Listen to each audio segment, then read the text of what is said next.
Pleasure to be introducing you today to David. David and I have been walking a journey for a while, as he's been my mentor. Are you recording, David? Yeah, just a heads up. Yep. We'll do. Okay, very good, very good. So David and I have been journeying together for a while now, even before COVID began. And I've just so respected David as a mentor, coach, and just learned so much from him. And there was a time along the journey when he said to me, Brenda, I'd like to introduce you to Lewis. And I had then the absolute pleasure and privilege of spending time with Lewis. And I may say Lewis is an absolute legend, very different e-colors to David. And Lewis is David's dad. And we had a tremendous time of just really digging deep into this incredible product called e-colors. And so I'm just so overjoyed, David, that you had the time available today from Spain to be just having a peep into our world of team here in South Africa.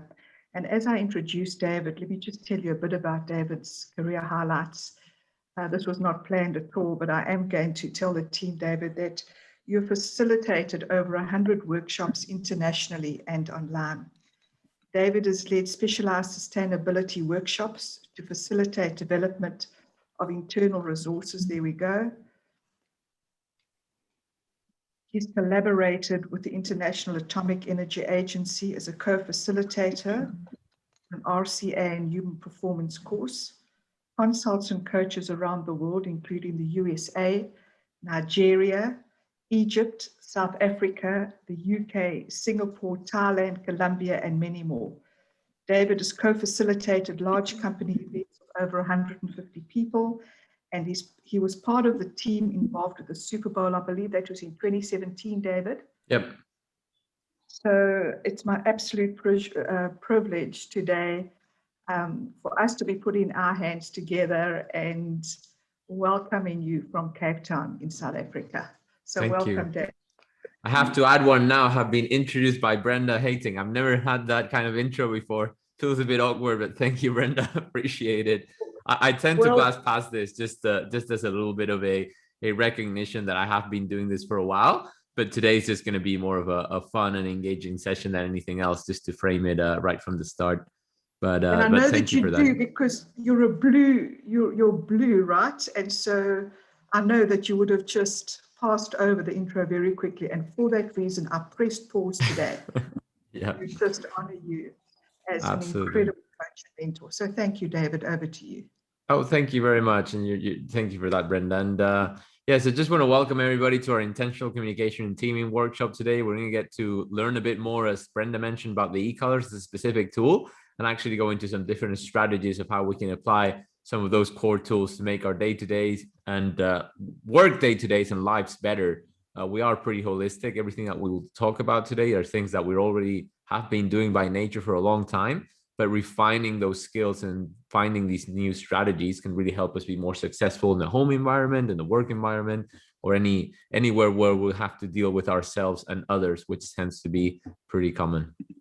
So before we actually get going, I would ask just a little bit of a system review working with Zoom. If you wouldn't mind renaming to display your e-colors. And to do that, you can hover over your own screen on the webcam or your own name if you don't have your cam turned on. And there 3 little dots will appear where you can go ahead and click on those 3 little dots and then hit on rename. And if anybody is having trouble doing that later on, we can go ahead and I can help out by doing that myself. Yeah, I'm having trouble. Is that Charlene? Yeah. I only see you on the screen, so I'm not actually seeing all of everybody's. We're not very au fait with Zoom. Please forgive us. We're au fait with Teams. No worries whatsoever. It was just a little bit of a last-minute change on that today. So Charlene, what are your e-colors? Do you know? I do know. Could you share, please? Oh, it's just recently changed. So I was green over red. I'm now green over blue. Okay, so I'm just going to go ahead and write in there G over B for your name, if that's okay. Great, thank you. You're very welcome. And again, it's just to help us today to start getting that visual of everybody. I would ask that you please include your first name though. So if not, I can't have a reference. I think I missed a couple of people. Yeah. Thank you, Kyle. There you go. I couldn't remember. Sorry about that. And I guess just for a little bit of background for myself, are you all familiar with each other somewhat? I mean, do you know each other? Yes. Okay, very good. That will make things a lot easier and nicer as we move forward today. And we are pretty used to working with that kind of team approach. So it's really good to have these connections already made. So yeah, just to try and get this fully processed before we move. So Eileen, I think it's Eileen, Andre, and Jose over there. Is that correct?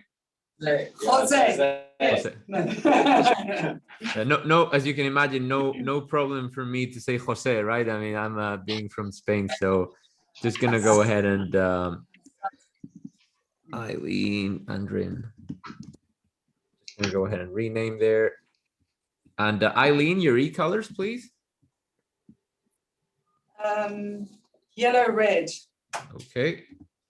And Andre. Red, green. Okay. And Jose. Red, green. Excellent. That will work well actually, because when one of the exercises we do, we can do a bit of sharing there. So thank you for that. I think we're all set up there now, and I do appreciate this is a bit of a new system for everybody, so it's great to just take a moment to do that. This is a Zoom meeting, meaning that you manage your own microphone.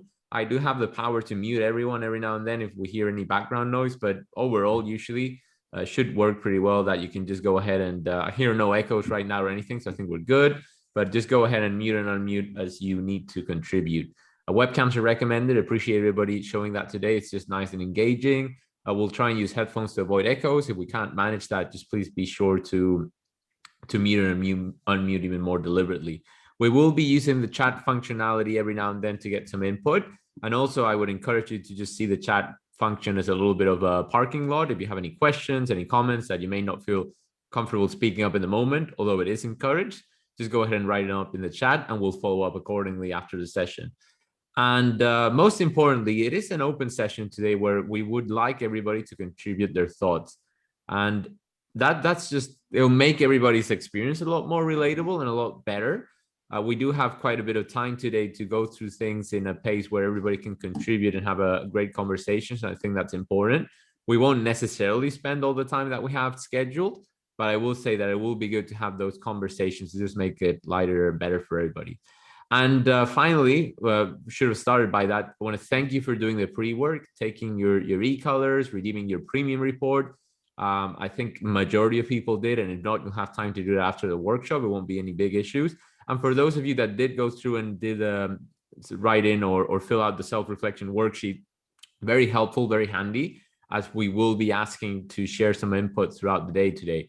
If somebody wasn't able to do that, no worries. There will be a little bit of thinking on the spot required as we move forward, but it should really be okay. Again, just a good overall enjoyable experience that we want to be working through today. So thank you, Brenda, for introducing me from that perspective of a bit more of the career. But today, really, I'm just here as an e-color facilitator. I just want to share that the way we typically introduce ourselves is that my e-colors are blue over yellow. But as you can see there in the percentages, my green is closely followed. And today we'll learn that understanding those top two e-colors is important. But the more that we're aware of the four e-colors, the percentages, and really that makeup, the better, because it really gives a more holistic picture of ourselves. Where, for example, I have to understand that I can be blue, yellow mainly, but also blue over green. Those tendencies also impact me. And the fact that I have a limited amount of what we call or relate to as red is also important, because it means that I actually have to be very aware that I'm not very assertive by nature, which would be one of those great red traits, that I'm not very decisive by nature. And I have to work on that. As much as I understand that my top e-color is blue, it's important to understand that my least e-color is red. As you'll see throughout the day, it's important because the whole system is a little bit more open and geared towards self-awareness and coaching than some of the other systems that are out there that are a little bit more focused on profiling that we don't associate with. And we'll go through a lot more of that today. So some of my strengths: I'm supportive, I enjoy listening, I have a calm and logical approach. Some of my potential limiters: I'm emotional, resistant to change, and can be indecisive especially in situations that require what I regard as an important decision to be made. So just a bit about myself from that personality aspect. So for today, before we get into the team introductions here, just want to open it up and say, look, we have some objectives to cover today. It's really about your benefit and learning these tools, but ultimately we want to understand and learn how to manage our own behavioral and communication style more effectively. That self-dynamic, how do we better work with ourselves, be more effective? Then from the team perspective, we want to enhance our team performance, increasing our ability to understand, communicate, and collaborate with others. And we want to recognize the difference between self, team, and other awareness. Now, others, it does say there on the screen with clients, but when we talk about others, usually it's pretty easy to understand self and team, but others is worth defining, because when we work with these tools, it's not necessary even that you know everybody's e-colors to make them get into action. I mean, it could be that you're working with clients and you pick up some cues and you're better equipped to communicate with them after this workshop, or it could be that you apply this in the family environment or in the social dynamics or communities that you're a part of. So it's very much geared towards that understanding of self and other people in general. And we'll also do a bit of work in educating others as to who you are. We have a couple of specific exercises to take care of that. This session is really founded upon self and team awareness. That's one of the core principles that we're really going for today. And to do that, we'll start with our intro exercise. So in no particular order, if you just want to go ahead and unmute and share your name, your e-colors, your role, and describe an insight that you have gained from the pre-work, that'd be appreciated.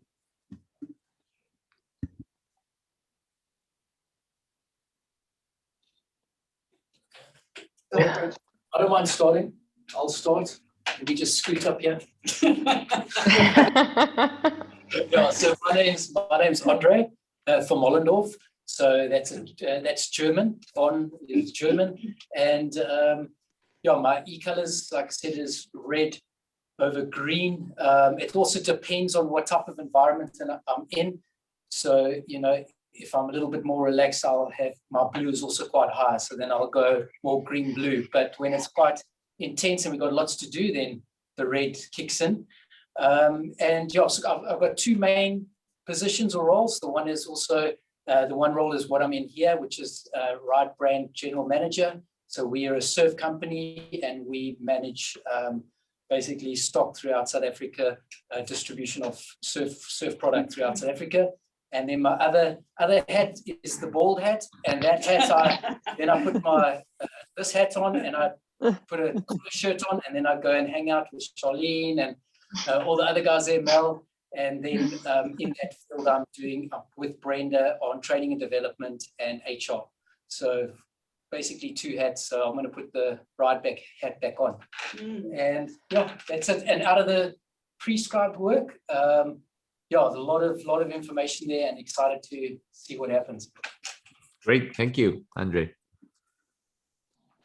Eileen, or you want to go next just because of the unmute? That would be great. Okay, I think we are on unmute. My name is Eileen Cross. My e-colors are yellow over red. So I'm the doing socializer. I quite like that. Mm-hmm. Yeah, I think it definitely is very descriptive of who I would say that I am. And my position here at RIDE is I am the office administrator. Yes, I know what you're thinking right now. What are you doing there? I'm here to do my job as best I can and to provide a great culture within this group. Excellent. An insight. Yeah, I think it's been awesome just to look at this report. It was quite lengthy, so I didn't, as you would see with the yellow red, I didn't read it in detail, but I did glance over it quite intently, and I think it's very accurate, and I'm looking forward to seeing how it's going to merge with my position here and and working in this team. So thank you. Excellent, Eileen, and thank you for sharing that today. I think the report is a great starting point. today we are going to take a bit of depth in looking at certain things and maybe understanding a bit more about how that report you can then reference in the future. So that's a great awareness, though. Appreciate that. Thank you. Jose, you want to go ahead just again so we can close out the room, maybe? Yes, yeah. So I'm Jose Stockburg. I'm half Portuguese, half Afrikaans. Quite a combination. My colors are red, green. Very focused on excellence. Yeah, and I'm the warehouse manager of Ride Brand. Yeah, and I glanced over my assessment and I realized that it's quite on point, which scares me, but I feel it's a good thing that I noticed where I can work on. So yeah, that's me. Thank you. Appreciate that. Very good. I suppose I'll go next. I'm Melissa. I'm the Facilities Office Manager at Convergency Hub, as well as delve into some other things on the side for the team. And my colors was originally actually blue over green when I originally took the test, well, the assessment 3 years ago.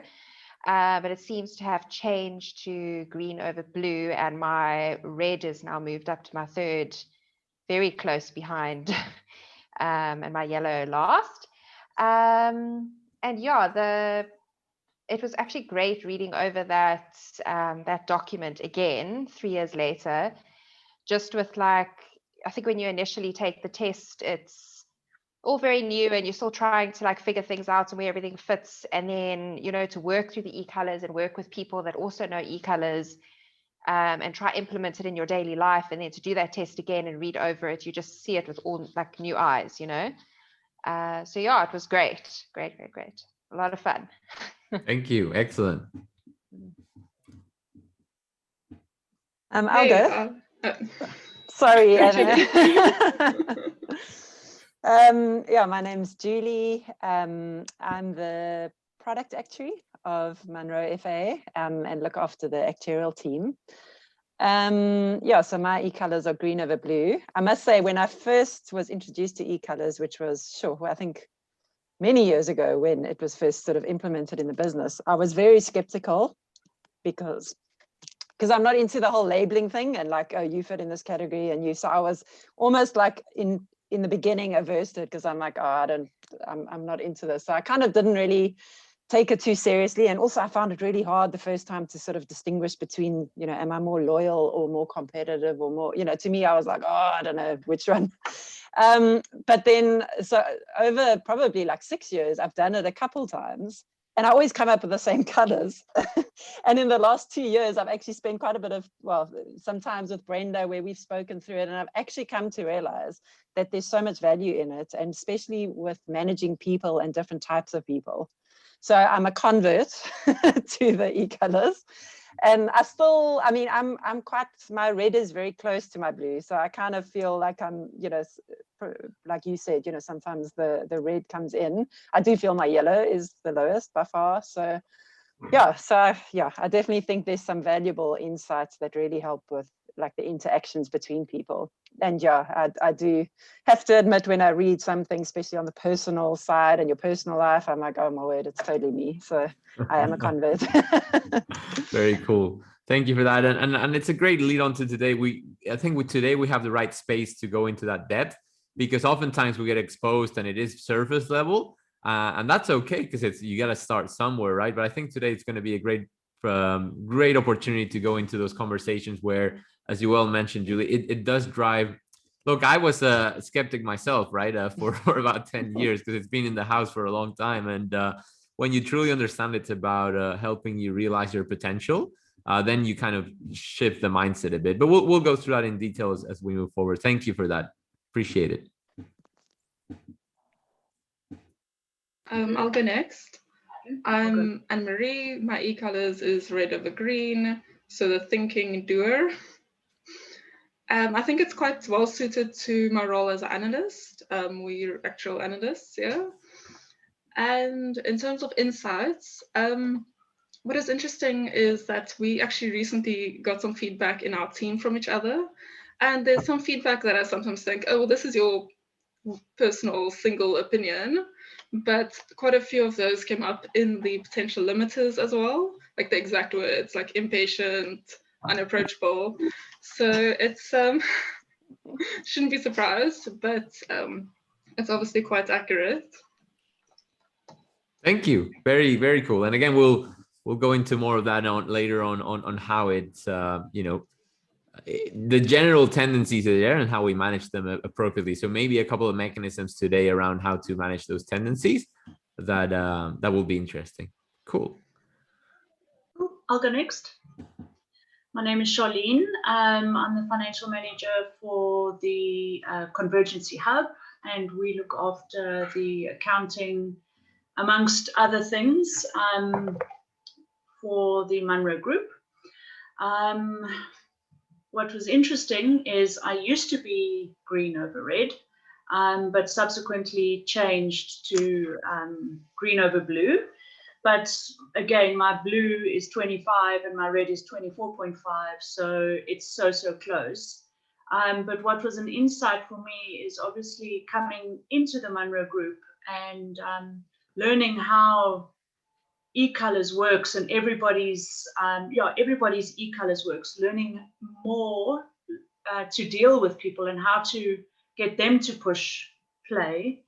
And yeah, it's interesting that I've changed over to blue, so it seems like I've got a little bit more of the people part, which is great, closely followed then by the doer. So very happy with that.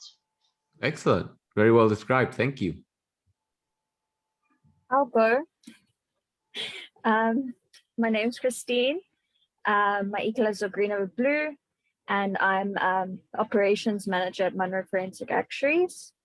For me, I think I've done it. I did the e-colors about 4 years ago, and I've always believed, even when we did it, not as in depth, but I've always believed that it was very accurate to who I was.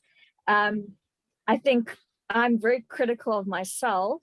So what I do like about it is it identifies things about you that you're like, okay, even if it's a limiter, it's like, okay, it's okay to be that way. And how can I work on it? So I think that's the best thing, is it's identifying those things that you can work on, but also saying it's like, it's okay to be like that. No one's perfect and things like that. So for me, I like it because it identifies those things quite plainly for you, whereas you might not always be able to see it without some guidance. And I always like to have information about things and like why we're doing it, and like more details so that I can like understand it better and use it. So that's why I like it, because it is very detailed and it is it gives you some good things to think about and to work on. So I'm excited about that. Excellent. Thank you for sharing that. My name's Kyle. My e-colors are green over blue. Position is head forensic accountant in Grid Forensic Accountant. One of the insights I'd say is having done it 2 or 3 years ago, is learning when to push pause and play, especially going through last year and having changes in the group and the company and that, and taking over new roles and having to step into different roles. No longer being able to stay in your shell almost. And even now it's like having to speak is, okay, you actually have to push play. So it's quite interesting going through everything again and still having my colors green over blue as they were originally. And also seeing the growth, if I think of when starting the e-colors and how I was starting at Grid and coming through to now, and seeing what's been or what's said in the full report, and saying, okay, yes, I can relate to those, or I must actually work on these still. Thank you. Excellent. Thank you, Colin. I can definitely relate to that play button. I find it the same. It's still a never-ending play button when you have to speak up, but it's worth doing it for sure. Thank you. Oh, I'll go next. My name is Nicola. I work in the collections team along with Charlene in the accounting team. I'm the team leader of a group of 4 ladies, and our predominant role is to call our attorneys and chase for the money that's owed to us. So, and also to assist with any accounting invoicing problems and stuff like that. I have done the e-collars before, about 4 years ago. It was excellent then, and I'm sure it still continues to be an excellent program. I love it, and it definitely identifies people to the core. We often have a game when a new employee joins the firm. We always try and guess what their color is before they do the test, and we try, and most times we're accurate just by the interaction. But it's a fabulous program, and I'm excited to be in the workshop today again. Thank you. Excellent. Very good. I'll go next. My name is Tana, and my e-colors are green over blue. And I'm an actuarial analyst at Munro Actuaries. From the pre-work, I also did the course, but not necessarily this one, 2 years ago. And for me, it was just really good to get that recap and to be able to relate to the information that's given. Great. Thank you, Tana. Thank you for sharing that. I'll go last, I think. My name is Wendy. I'm an analyst at Munro Forensic Actuaries. My e-colors are green and blue. From the pre-work, I think it's nicer to know like some of the blind spots that you have. At the back of your mind, you actually know them, but you're pretty much made aware of it. Like, so what are you going to do about it? That's like my next question. Like, it's nicer to be able to work on it going forward. Absolutely. Thank you, Wendy. And it's interesting. We do have a lot of top green today in the room, and that critical nature can shine through. So just a reminder that our strengths are also as important, and knowing how to leverage those and kind of play into our superpowers is just as important as really kind of understanding how to deal and how to set in those tactics to work through our potential limiters. But thank you for everybody for that introduction. I think everybody's done. Yep. We're not yet. Okay, all good.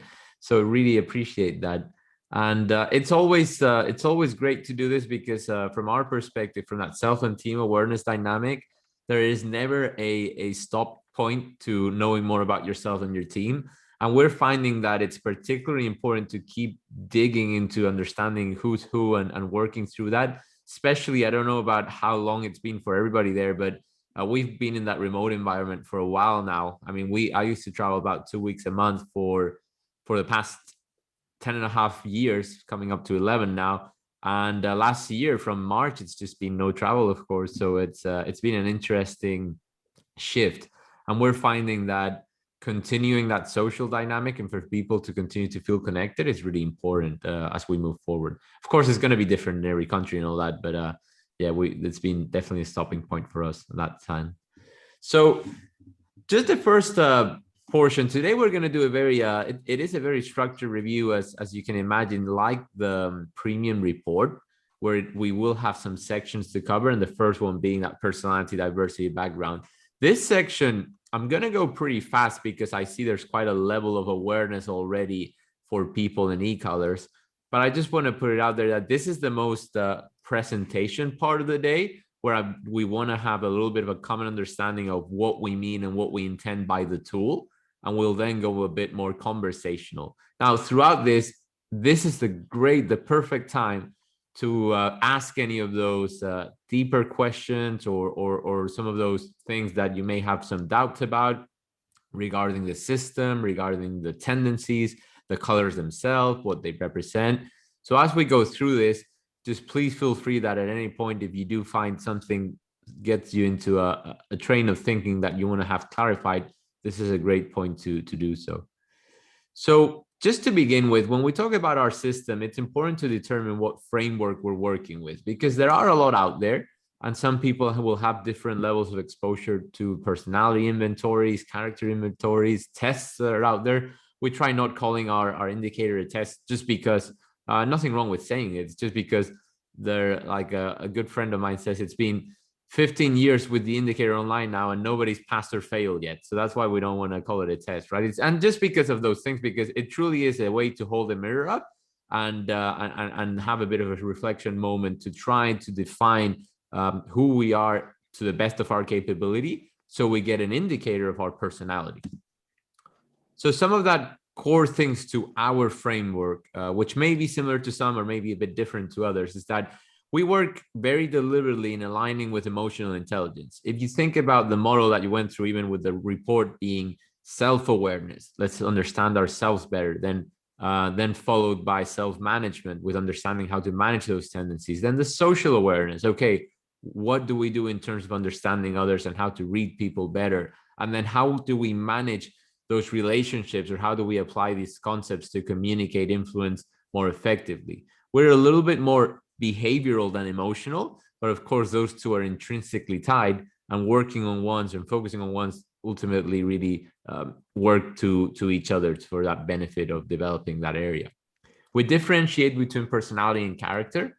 We want to be very quickly to say that, look, personality tendencies we've found over years now are pretty predictable and are very much there, but there's a lot more to us that doesn't necessarily meet the eye, which is that character piece that makes us unique. And we're never suggesting that two people are the same. It's just that there is a predictable pattern of personality out there, and the more we understand that, the better.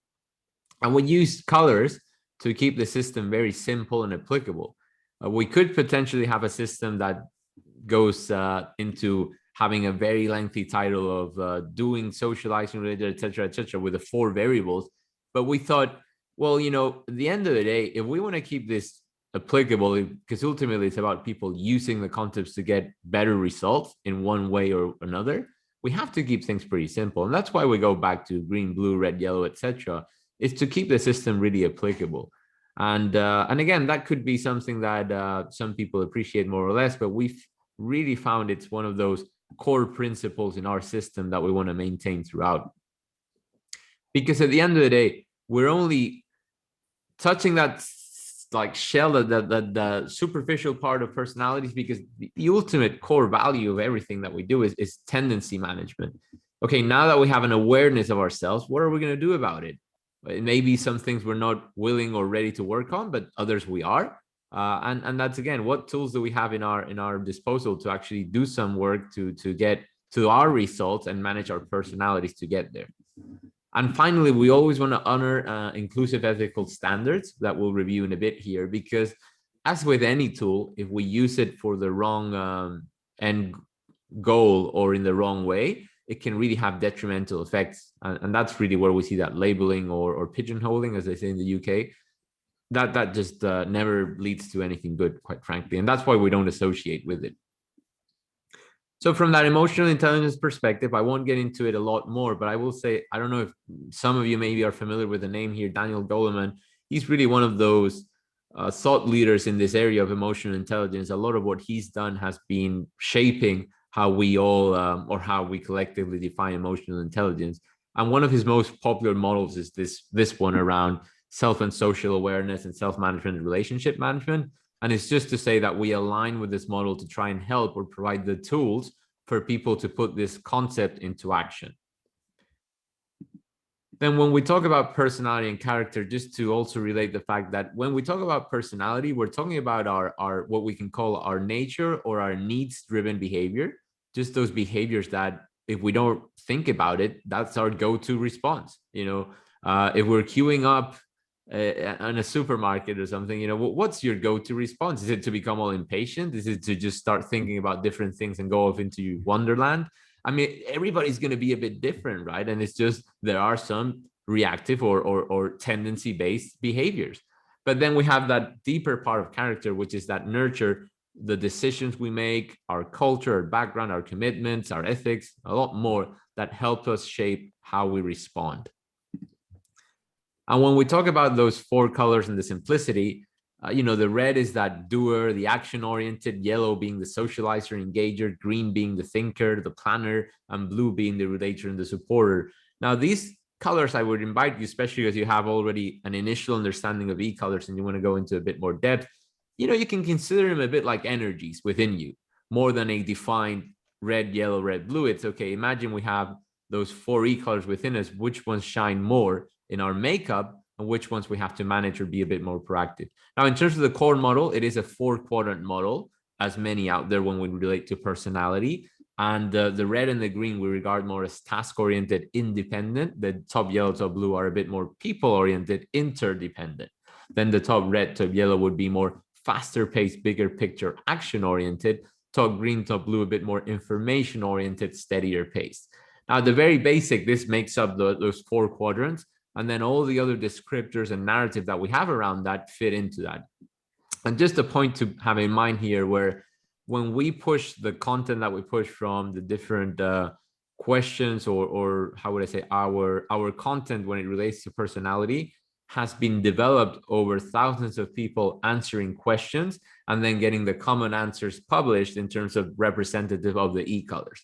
That's our way of gathering more information about personalities and more of a body of content around personality. It's not that we just kind of ideate, brainstorm, and propose the language that we choose for those descriptors. It's actually been a very much open process, getting people's input and getting those commonalities of thousands of people around the world. Fortunately, we still have around 300 to 400 people do the PDI every day. And that's where we then send surveys and get people's input. So these 4 colors are there as those energies, and really a representation of how that looks is with these wells that you may have seen before around. Okay, so we all have the 4 e-colors within it. It's a matter of how we work and how we tap into those different ones. So just quick question here. So what do you think? What would be the e-colors of this person represented with the wells?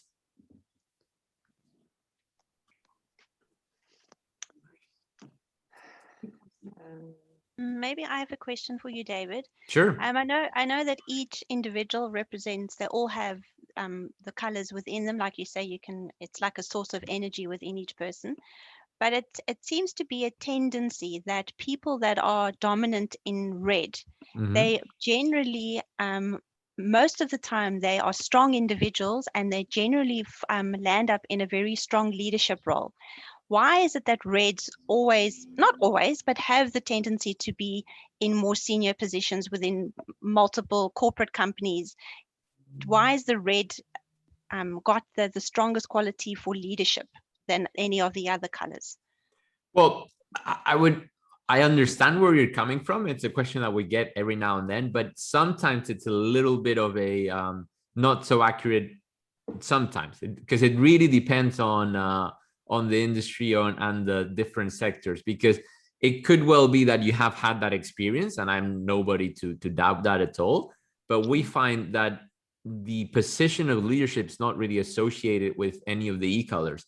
Having said that, if you think about how certain even cultures and certain organizations reward certain behaviors and ultimately get people to a certain position of power, more on that managerial side, if you consider leadership as the art of leading people, it's a bit questionable.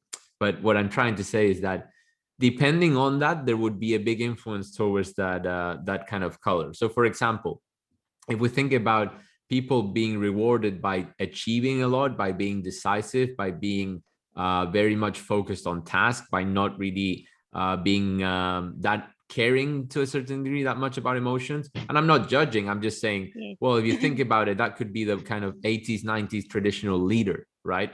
I think the whole leadership narrative is changing a lot, and I think we will gradually see a very much of a big difference there as we transition and move towards a new kind of paradigm. Like new tech leaders in the Silicon Valley sort of approaching companies, I don't know their e-colors, but if you analyze how they behave, and sometimes it may be evident that top red could maybe not be so dominant. But that's always going to be very variable, depending on those things there. Okay, thanks for your answer. I just have something to add to that, if you don't mind.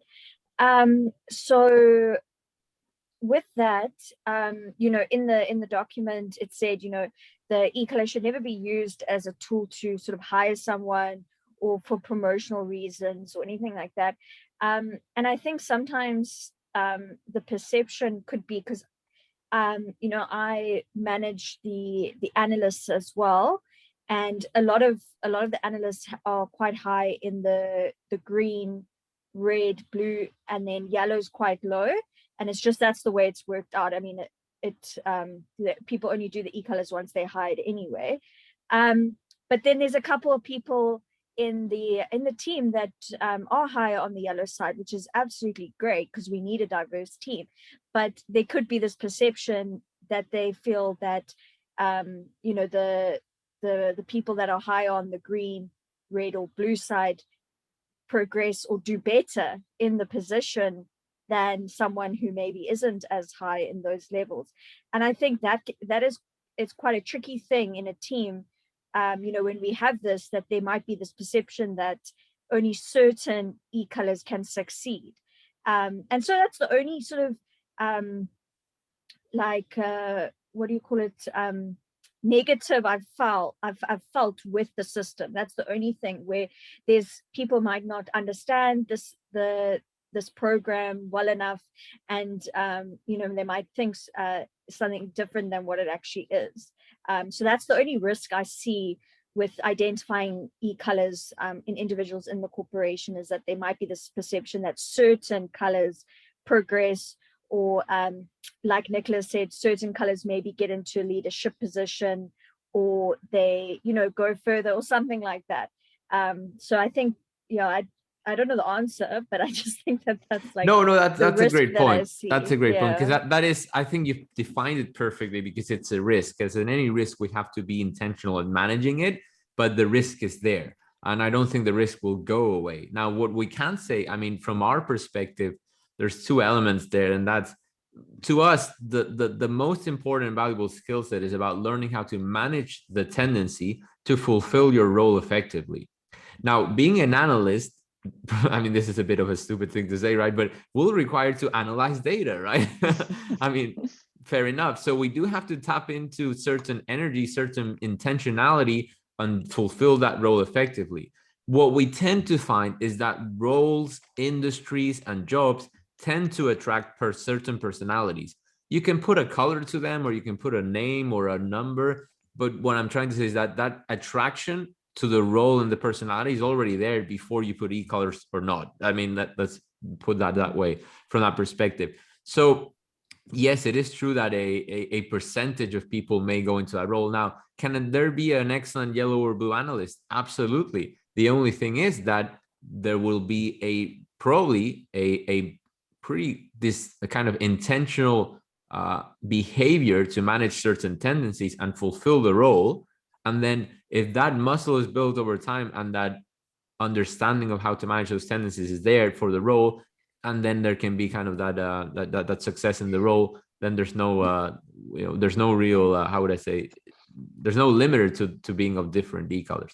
And also another element from that leadership and hiring perspective, which we just have to be realistic about, is regardless of e-colors, there's another whole section that we deal with within diversity and inclusion, where and Google has some really amazing studies in this area. It's the whole deal around bias. I mean, before the personality, or without even considering personality and e-colors, we have certain biases that we tend to like people like ourselves.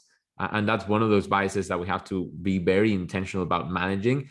And that will lead certain people, especially in smaller organizations where the CEO hires kind of deal. You know, the larger organizations, they try to systemically reduce those biases.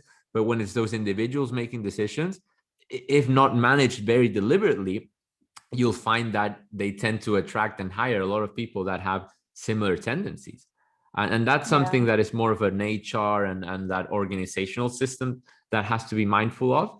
Not something necessarily we would really do a lot of work on, but it's some of those variables to keep in mind, where that's the reality of the workplace, right? So it's just something to keep in mind from our ethical perspective, and in terms of the tool itself, it's just not the right one to use in any kind of hiring or team decisions, because you would really want to have at least 200 questions with internal reliability standards, and with a lot of other things that would be more geared towards getting somebody to try and define. Now, some countries have even named that to be illegal, with the whole profiling people in the personality aspect, and we just, out of our core vision, just don't support it, right? I mean, we truly believe that by managing the tendency, you can be more intentional. So going back to this picture here, if this person understands that the natural tendency would be green, that doesn't mean that they can't tap into their blue, but it'll take more energy.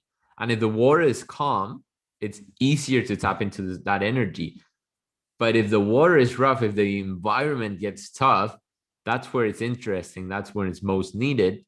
And it's harder. When we are under pressure, it becomes harder to manage our tendencies.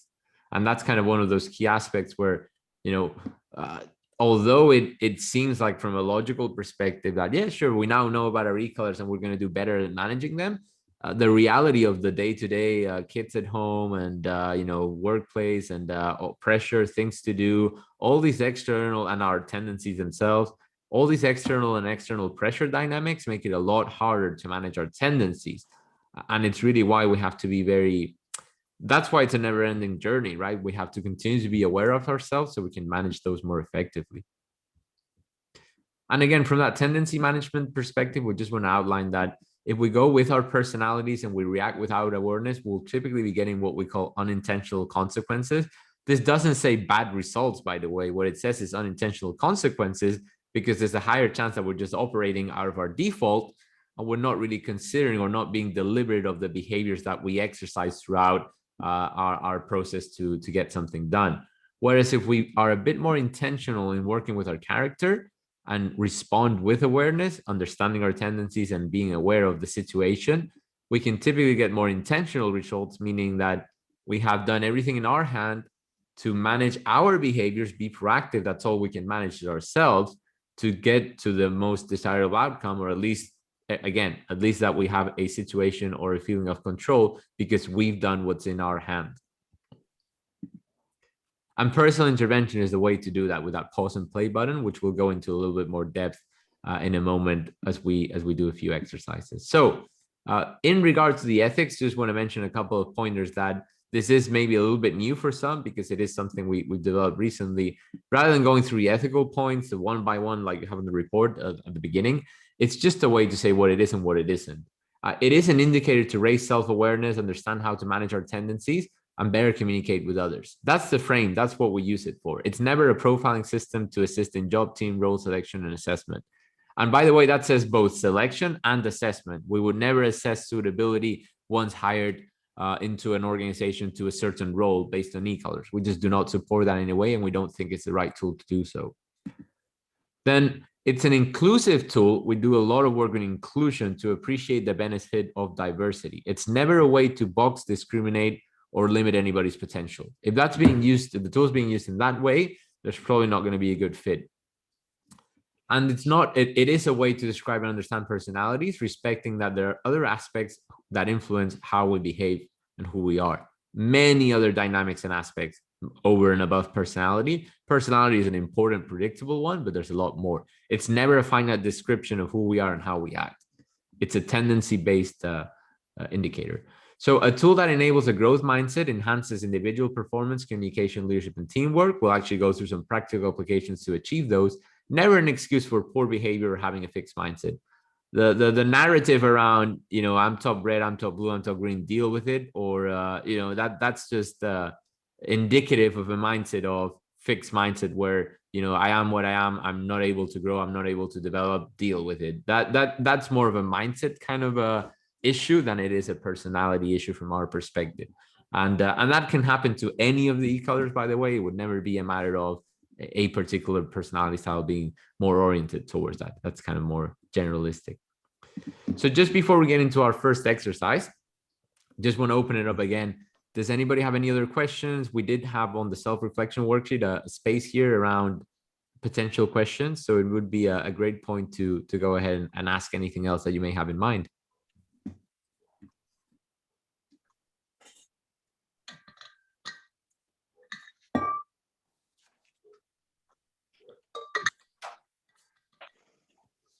And again, we'll continue to have that space for questions throughout the day because we just really want to get your input all along the way.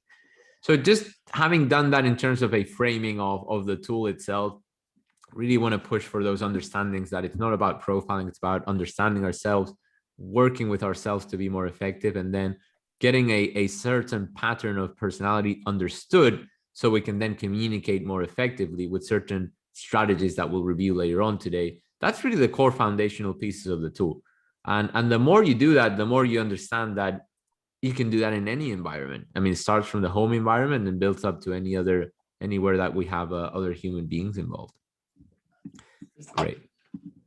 So we're going to move into our first exercise of the day here with what we call the foundation exercise. And it's at the end of the day, moving to that section 2, it's a self-awareness portion. Now, when we talk about the report and that self-awareness portion, which is part 2, that's a detailed understanding of your tendencies. Just want to frame it to say, it's a great point to reflect. We're not expecting 100% of accuracy. That would be crazy, right? It just wouldn't be real. It's just something where you may see yourself and it may drive some insight as to what are some of the things that you have to be mindful of and what you have to be working on. So when you think about it, that section 2 of the report, that is a thorough descriptor from the home, from the work perspective of the tendencies, is just for you to have a little bit of insight about some things that could relate to you and continue to develop that self-awareness. It's not really intended to be a very accurate description. It's just like a jogger to start thinking more about yourself and your own tendencies. So to continue to do that, we want to get you into your groups of e-colors and ask you to have a bit of a conversation. So we're actually going to break you up into teams in breakout rooms, we would call them. And probably no need to the first part because you all know each other pretty well in terms of the introduction. So just share your individual answers to the questions outlined on the next slide, which were the questions that we asked on the self-reflection worksheet. If you don't have that handy or you weren't able to complete it before the workshop, again, it's still going to be very relevant if you just answer out loud in terms of what you represent, what is representative of yourself. And we're going to have to work as a group to write down the common threads of the different questions that you come up with. So again, just common threads. It doesn't have to be exactly the same, but what are some of those commonalities that you pick up along the way? And then one more thing we'll ask you to do is to come up with a group slogan for your group and use the team worksheet provided to chat on the chat to record your answers. So I'm just going to go ahead and send a worksheet here on the chat. And what we'll ask is for everybody to download it. And once everybody has it, it's just a nice reference point. So you can actually be running the exercise a bit more easy and having that, how would I say, having the communication really clear when you're actually going through those different questions. So it's now on the chat box. If you want to go ahead and download that.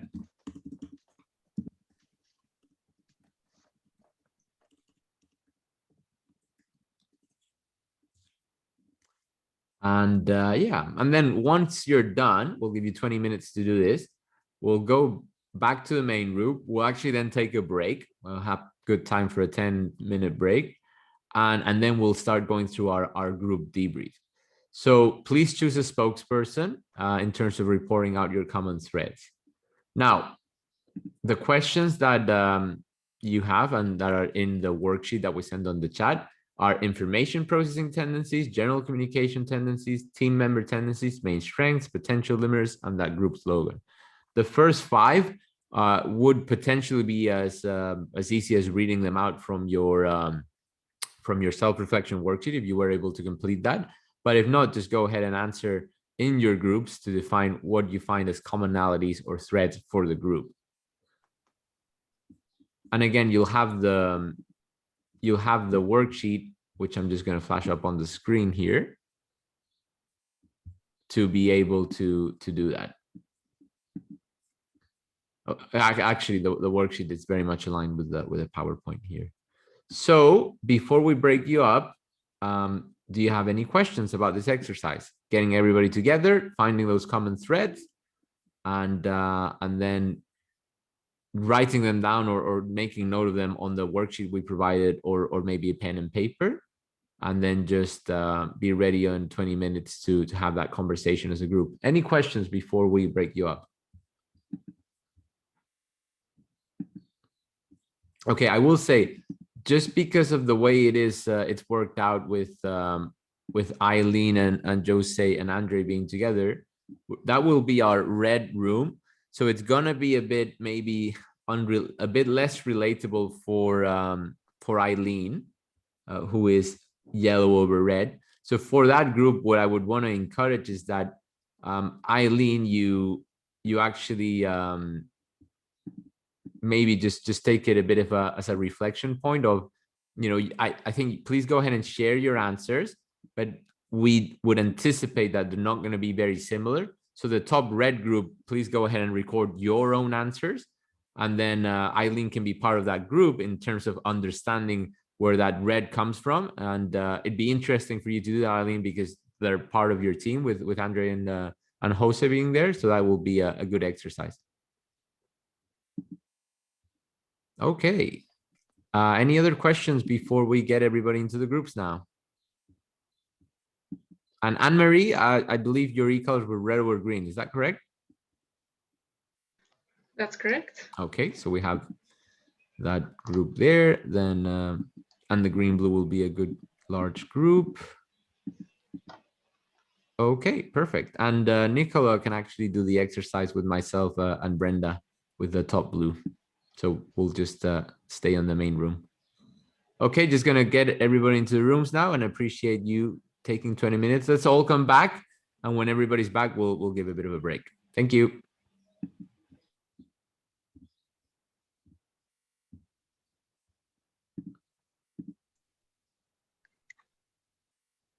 How do you get into the rooms, David?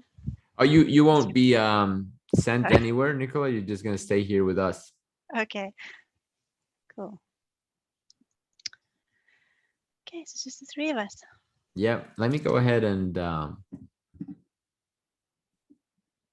we the three of us are top blue, so we're just gonna really do this exercise as we would, if that's okay with you. I'm gonna provide my sincere answers, and I think Brenda, if you're there and around and you want to do the same and join in, that'd be great. So are we going to discuss this worksheet as a group or as an individual and put our answers on here? So as a group, we'll find the common threads that we have in terms of the group. Just a second, I just need to take care of one more thing with the breakouts.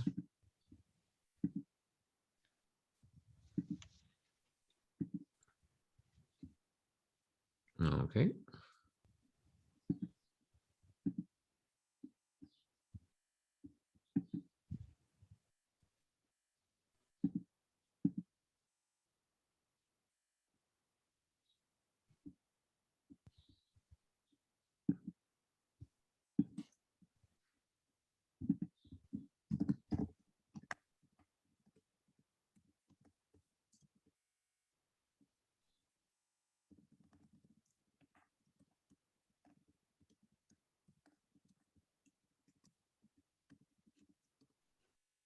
Okay.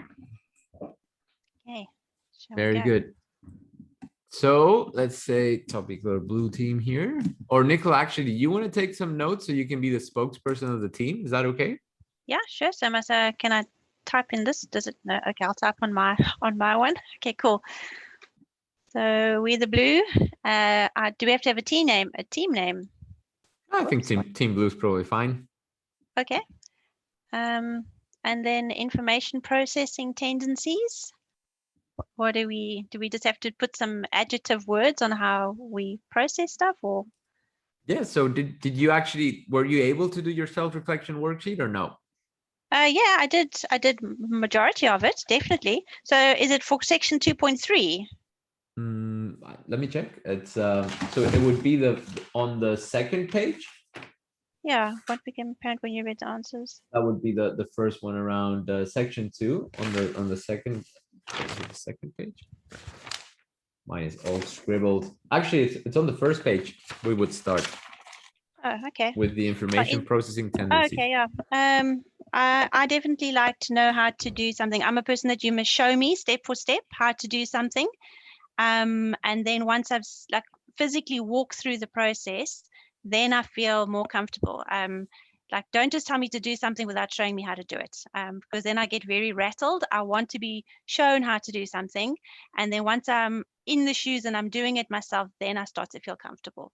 So that's how I like to process new tasks or new roles, new tasks. Like, don't tell me how to bake a cake if you haven't shown me how to bake a cake. I need to be shown, show me. So I would definitely agree to that. I would say for me, it's that element you said around just people giving the do this and being something I'm not familiar with, just letting me there hanging. That does not work for me at all. You show me how to do it if it's a first time task, especially, and then get me comfortable, and then I'll be good to go, and you'll be able to count on me. But don't just give that high level expectation and forget about me, because that that won't work for me. Yeah, I'm on the same boat as you. I feel exactly the same way.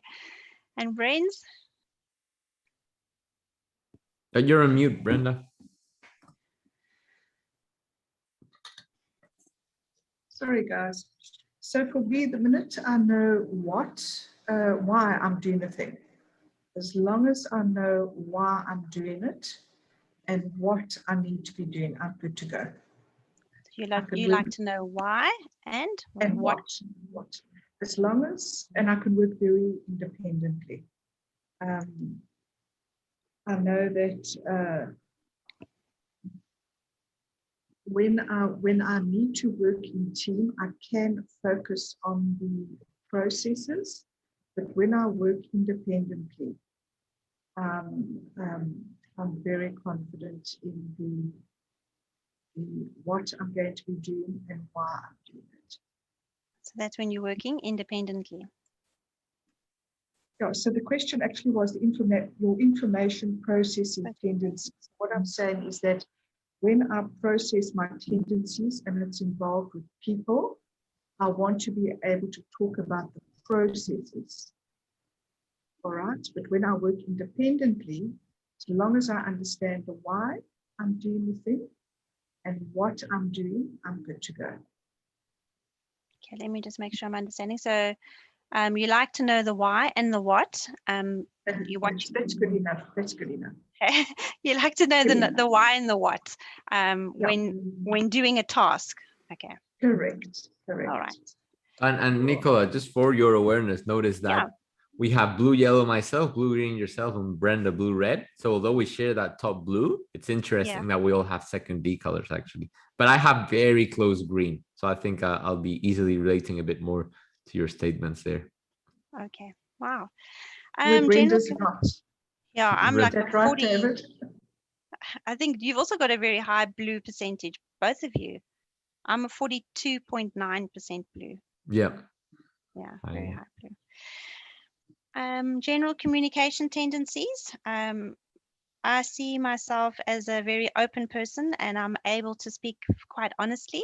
I don't struggle communicating too difficultly unless I feel I'm being put on. If you put me on the spot and I don't know I don't feel comfortable with the topic on hand, then I kind of retract and go into my shell. But in general, I can speak quite openly and honestly.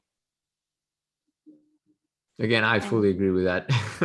It's very open, very honest communication, and I think relatable. And I hope to have a demeanor, and I think I do, of just being welcoming to that communication. But if uncomfortable or unsure, I do get a little bit on that kind of a turtle topical kind of hiding sort of position. When some of those environments just I'm a bit, when I can't handle it, like I've been to some of these networking events with thousands of people, and I have to say, put me right out of my element. I've learned to be a bit better at them, but geez, it's just the environment is so like unmade for, not aligning with my tendencies. Yeah. Okay, large events or group gatherings sometimes can make you feel nervous. They do for me. Yeah. Funnily enough, that's why I'm actually, it's pretty easy for me to work with this kind of online stuff, because I love getting to interact with a lot of people, but I'm kind of in the safety of my little room here, and it's we're working with a lot of people that it's actually working well for some of those tendencies we're finding over this whole transition period that the world's going through, right? For some people, it's just pretty natural. Interestingly enough, I do miss people, but it's just when I'm getting to actually do the work, it's pretty natural. Cool. And then for you, Brains, your general communication tendencies? For me, people energize me. I love being around people. I think I've got a very related style of communication, relating. I'm very reflective. I am transparent. I think sometimes there's an overshare on my part because I live very, very openly. Okay, yeah. Okay, cool. Then next question, team member tendencies. Is that right? Team member tendencies. For me, I like to work with hardworking individuals who have a common goal of, knuckling down and getting the job done. Those are my team tendencies that I like. Is that the right question? Have I done the right one? Yeah, that's the fifth one. And yeah, it's a good answer for sure. Yeah, that's what I like. I enjoy working with teams that are work hard, have a driven goal to get the job done and finish the task. Yeah, I would definitely say commitment is important for me, working with people that are committed. I think in general, like associated with what you're saying. Yeah. But I would also say that for me, the team has to be for me to feel comfortable and a place where I enjoy to be, I would say, instead of a place. So when it becomes a threatening or a tense environment, I don't like it. Okay. Yeah, that would make sense as well. Team has to be a place that you enjoy the environment. You don't want to be going to somewhere where the environment is just horrible and it just makes the whole experience terrible, and then you just kind of retract and go into your little shell. Yeah, I get especially impacted by that kind of feeling of how the group is doing, where people just go work and don't really care about the others that much, right? It's fair enough too, but I do have a tendency to mind for the kind of group energy or how people are feeling in the environment. Yeah.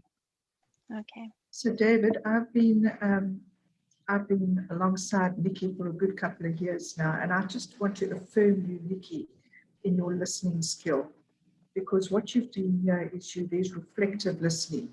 You are listening. So I just want you to be aware, this is all part of self-awareness. And I know by ways of going forward with the HR envisioning time that Andre's had with the team, that we're going to be talking, we really want to be able to be unpacking we really want to be digging deep into the e-colors. So there's going to be coaching along the way. So the aspect of emotional intelligence that we're speaking about now is the one of self-awareness.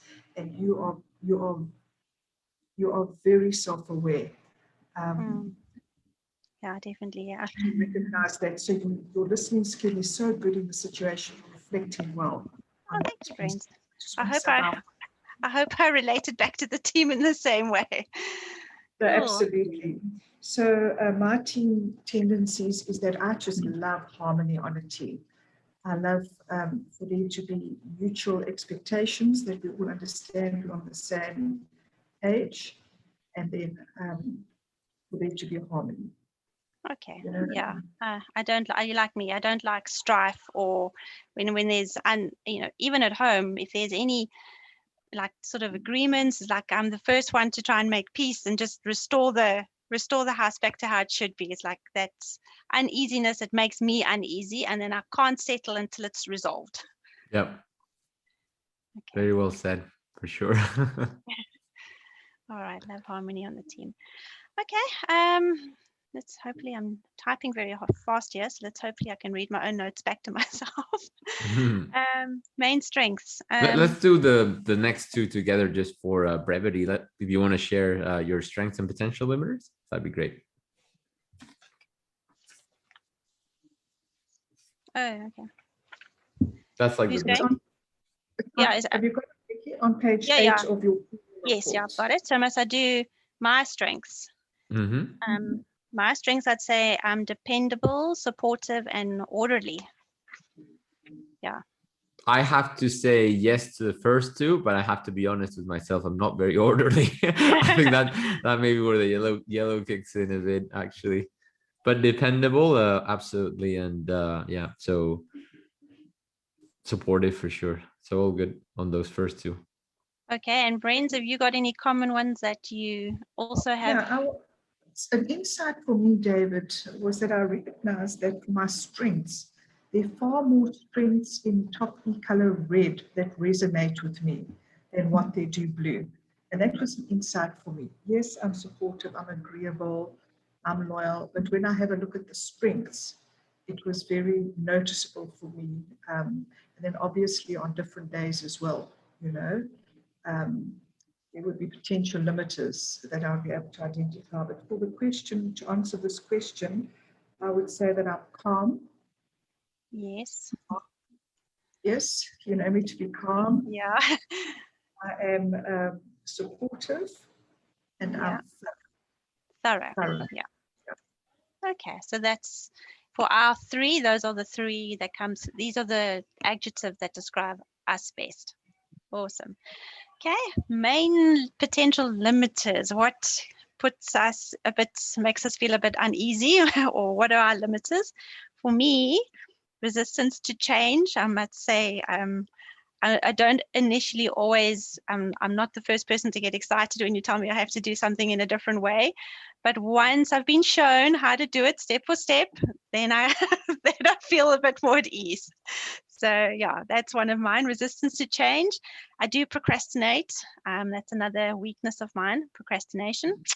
And sometimes I can be indecisive, you know, like I can't, like you said, David, it's making an important decision. It will take me quite some time to get to that final answer on when I need to make a decision, because I will think about it a lot before coming to the final answer. So yeah, let me just put mine down, resistant to change. And then procrastinate. And then, yeah, for you, David, and for Brains. Same for me. And I will say my procrastination, frankly, sometimes comes a bit from, well, I mean, I'm hardworking, but I have to say that when it comes to time to enjoy, I do like to enjoy life. And oftentimes I can sort of prioritize other things to, especially in tasks that I don't like to do, but I know I have to. Those can definitely go on the back burner until it's like a minute before the deadline, and I'll get it done, but it's just back burner stuff. So yeah, but no, yeah, I do. I'm with I really do feel the potential limit is the same for me. Okay, resistance to change and procrastination sometimes. Yeah, and you mentioned the indecisive too, so that one does kind of. I think something that hasn't been mentioned, Nikki, is stubborn. I can be very, very stubborn. Who? You can? Oh, I can be stubborn. Okay, I haven't seen that side of you. I can be very stubborn. Yes, and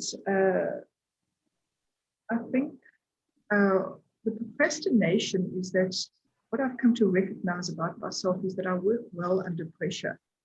So I don't know if it's as much procrastination as what it is leaving things.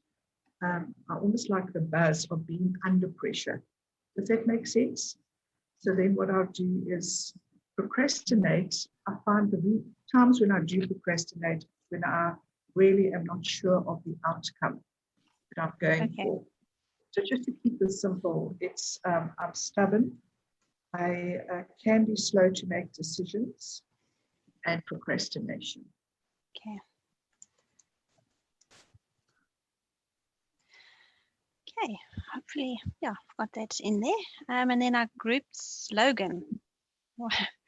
I don't know, what slogan should we give ourselves?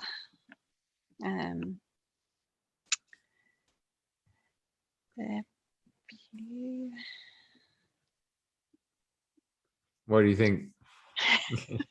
Trying to think of a slogan that would be appropriate for the three of us top-heavy blue people. we're the, can't be the Brady Bunch. We could be the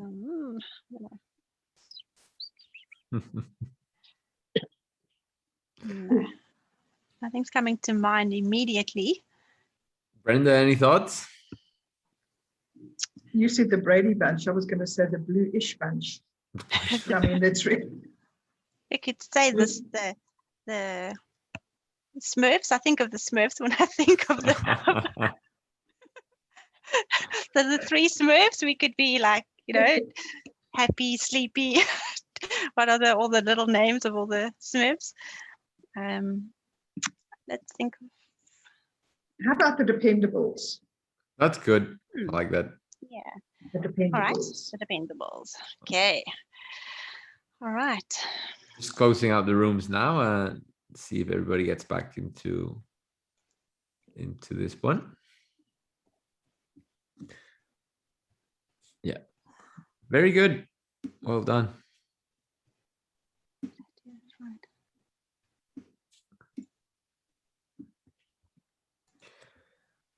So we'll have a 10-minute break when everybody gets back, and power on through the next hour. We'll be taking about hour and 10 minutes to finish up. That's the plan. Okay. Just let's ensure that everybody gets back to the same room.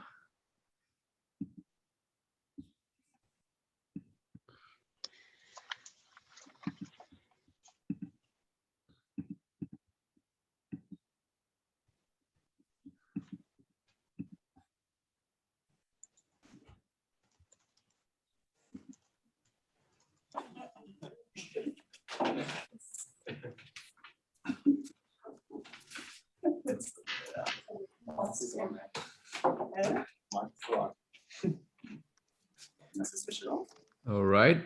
Thank you, everybody, for coming back. I just want to make sure everybody's here. That's all good.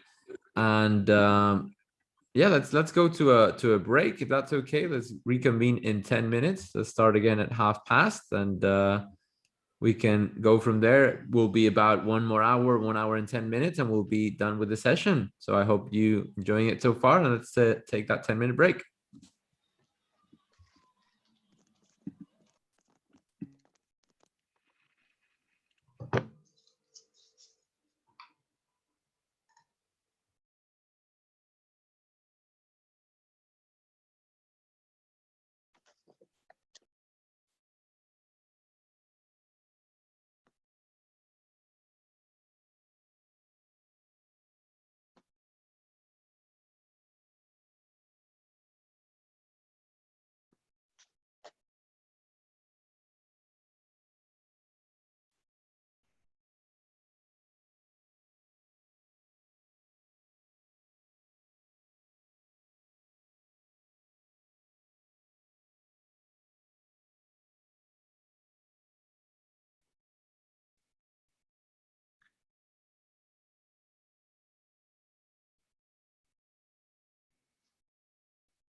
Thank you, everybody, for coming back.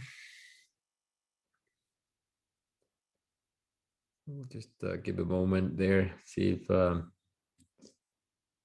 you can keep it muted. Just put the video. Eileen and Andre can come back there. Okay, very good. Thank you.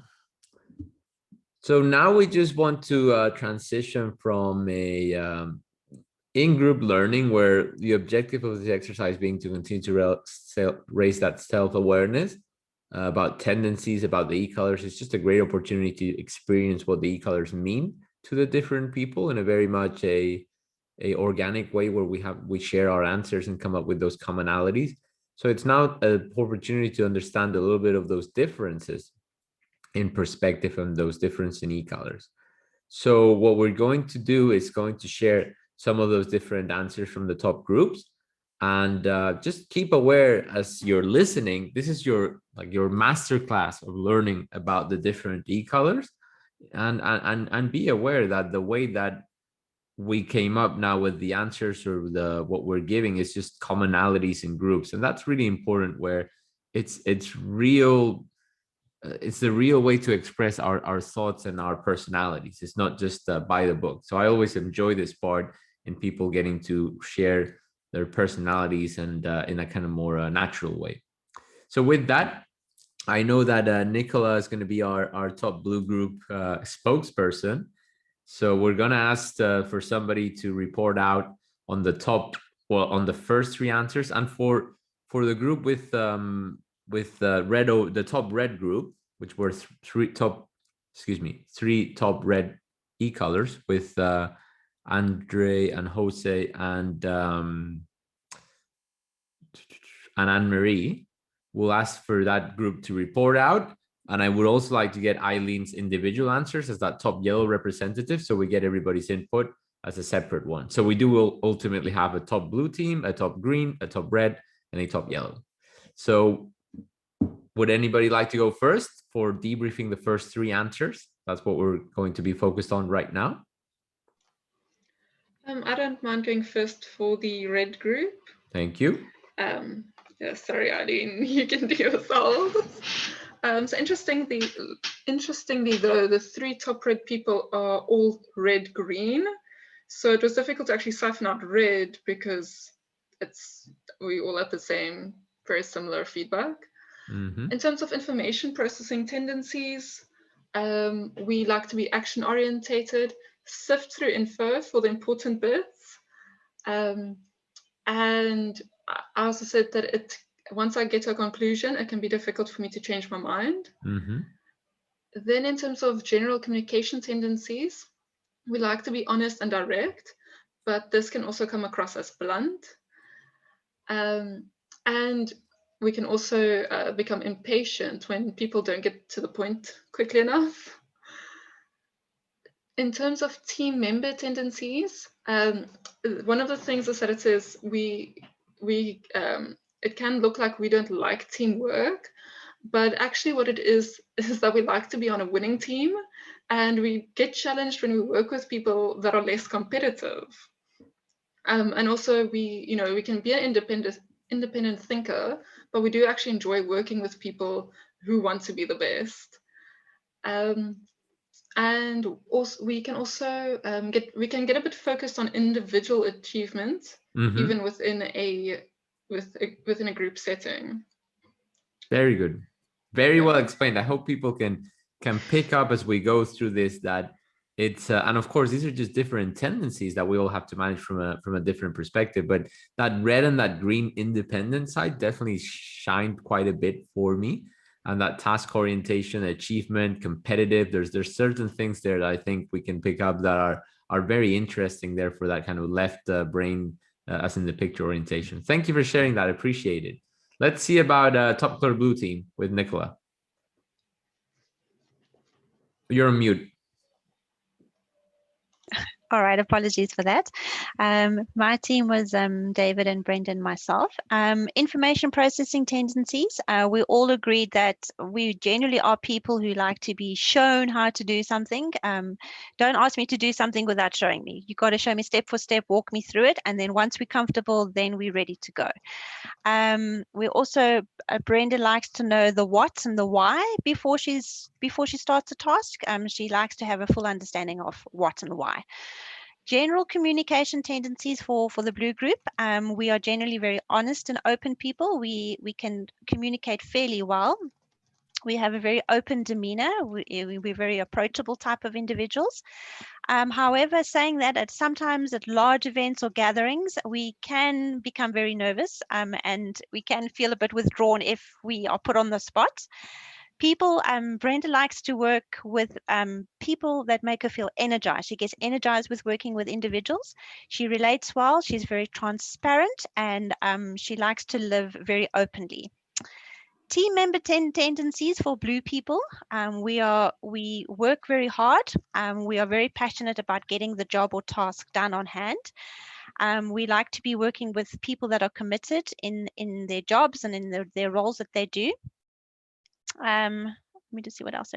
We also like to, David mentioned that he don't put him in an environment where the environment is not healthy. So the culture of the team that he's working in needs to be a healthy cultural environment. Otherwise, he feels out of place and makes it very discomforting for him. So yeah, that's the top 3 for the blue group. I hope I summed it up okay. Yeah, very good. Thank you very much. And again, those differences around that focus on people, on the environment, on being there for each other. I think this is just some of those things that are different. Now, it's worth noting though that, and that's why that's where we can kind of really decipher or reduce some of those myths, is that I think we all related to that hardworking and getting the focused on the task. So it was a matter of perhaps how we approach that, though it's probably different to Top Red, but we definitely wanted to have that as a kind of a part of an important part of what represented us in the team. So thank you for that. What about, let's go for Eileen, and that will maybe be interesting to see from that top yellow perspective. All right, can you hear me? Yep. All right. Yeah, so obviously I'm the only top yellow.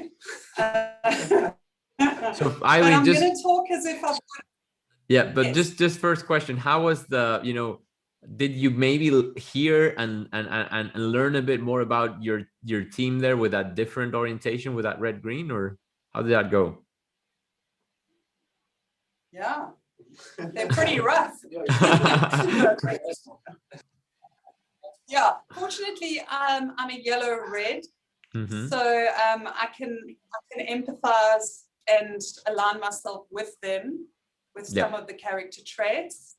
But I'm a little softer on the edges, being a yellow, a socializer. Okay, so I'm going to speak as if I've got 5. Can you hear me? All right. I'm going to speak as if I've got like 5 other yellows around me and I'm representing all of us yellows. Okay. So we tend to be... Oh, you're also yellow? Okay. Fabulous, Anne-Marie. We tend to be intuitive and fast-paced, and we act just as quickly. I think that is true. I like to move along and sometimes then obviously neglect the details, which Charlene is really putting me through my paces and growing me in that area. I can be a selective listener, focusing more on information with people and losing interest when it's not involving people. So being a yellow, you're quite people orientated, and so you listen in when it's to do with people and their feelings and the way they are engaging with you. And when it comes to the boring kind of details, you tend to just tune out. And I think that is a weakness of mine. You like to be innovative and you do get sidetracked with new ideas. which my team members here can testify to. So you may need to focus to stay on course with current in the current moment. Yeah, I'd say for information processing, that is very accurate.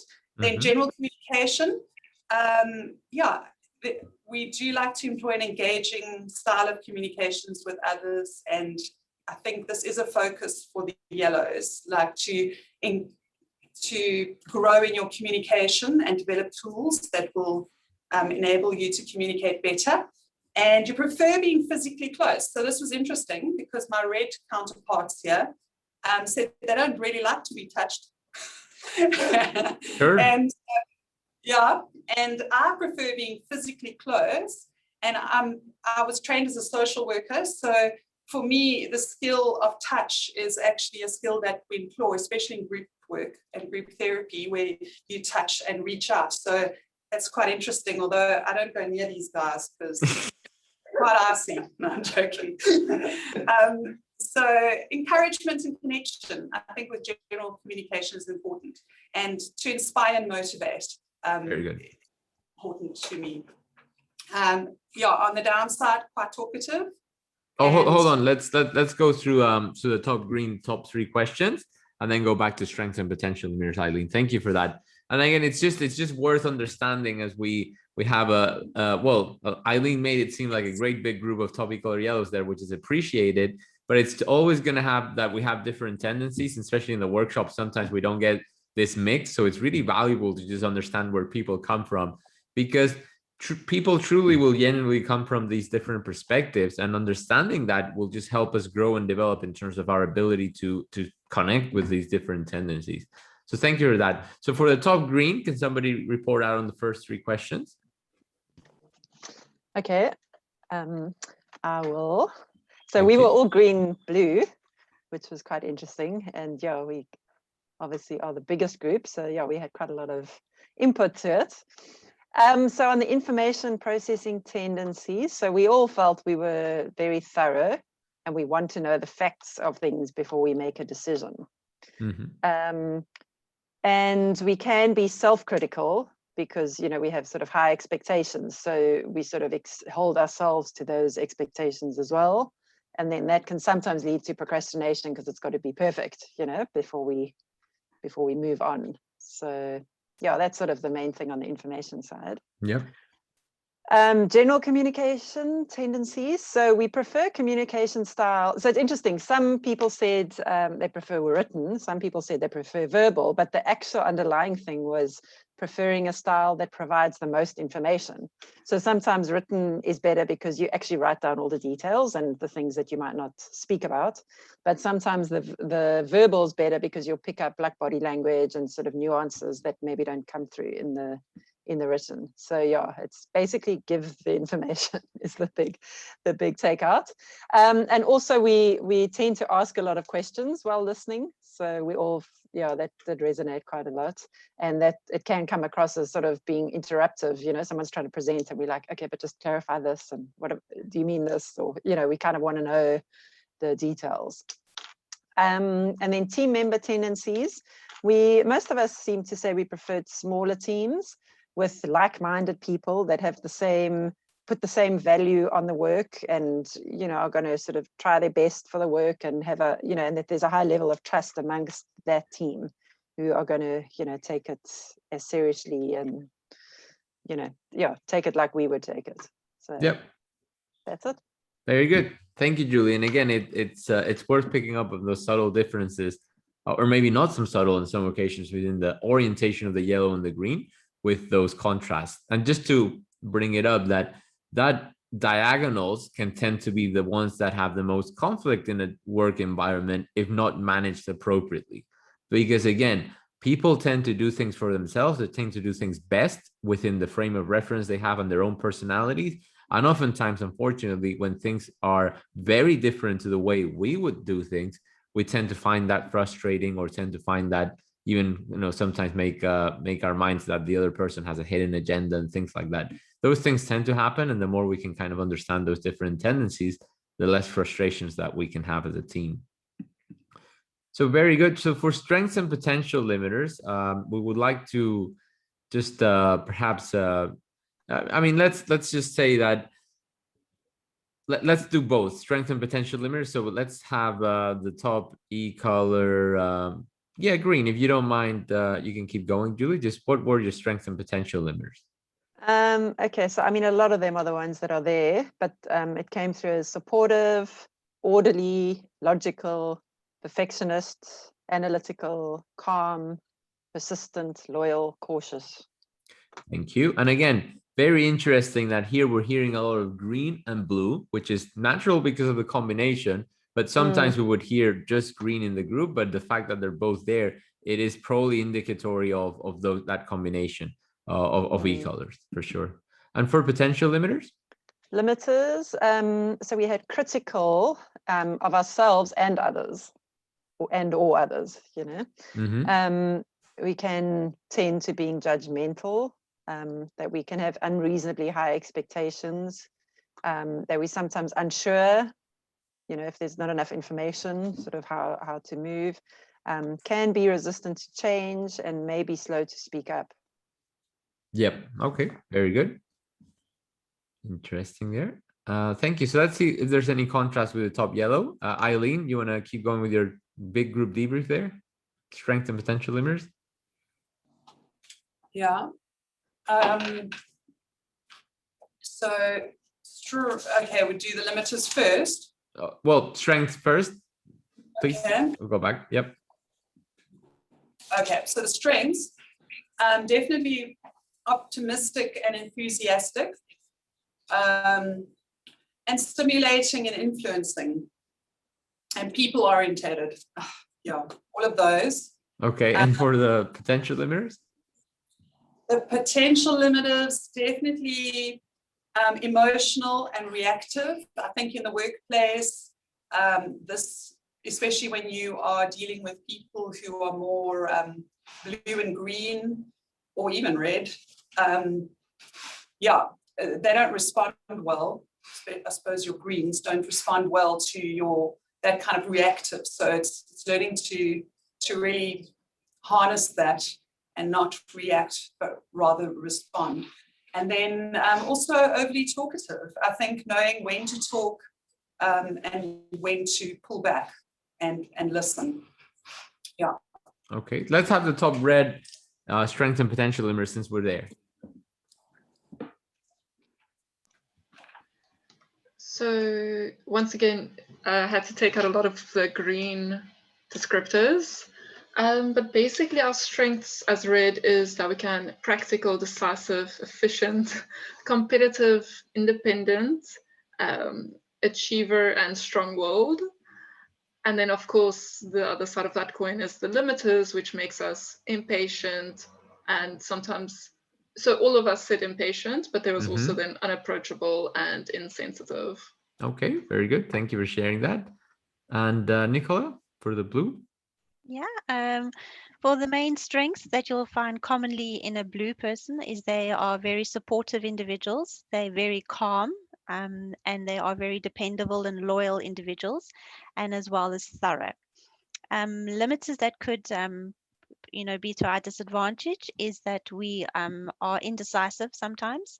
We can also be stubborn, slow decision making, and resistance to any changes. It takes us a long time to feel comfortable with something that's introduced newly. Yeah, so those are our strengths and limiters. Excellent, thank you. And again, it's just worth mentioning for the strength and potential limiters, depending on looking at this chart over here, depending on your e-colors and your percentages, you'll probably relate to a majority of a given area according to your e-colors. But let's not close the door to see all of them and understand what our natural strengths are. I may myself as a blue over green, I can see myself on blue, green, blue, yellow. I can see myself in a lot of those strengths, but perhaps I can look into that red and think, well, that strong-willed can actually be pretty a good one for me. It's frankly not. I mean, I have trouble relating to some of those strengths in the red because it really not my natural tendency. They're actually things I appreciate and I want to develop. More than being tendencies for me, just as an example. That may be something you look into. And for the potential limiters, it's just worth mentioning that oftentimes a potential limiter manifests itself in a way that others perceive in a certain trait of ours, that we may even think we're doing our best to be a strength and to work to help the team.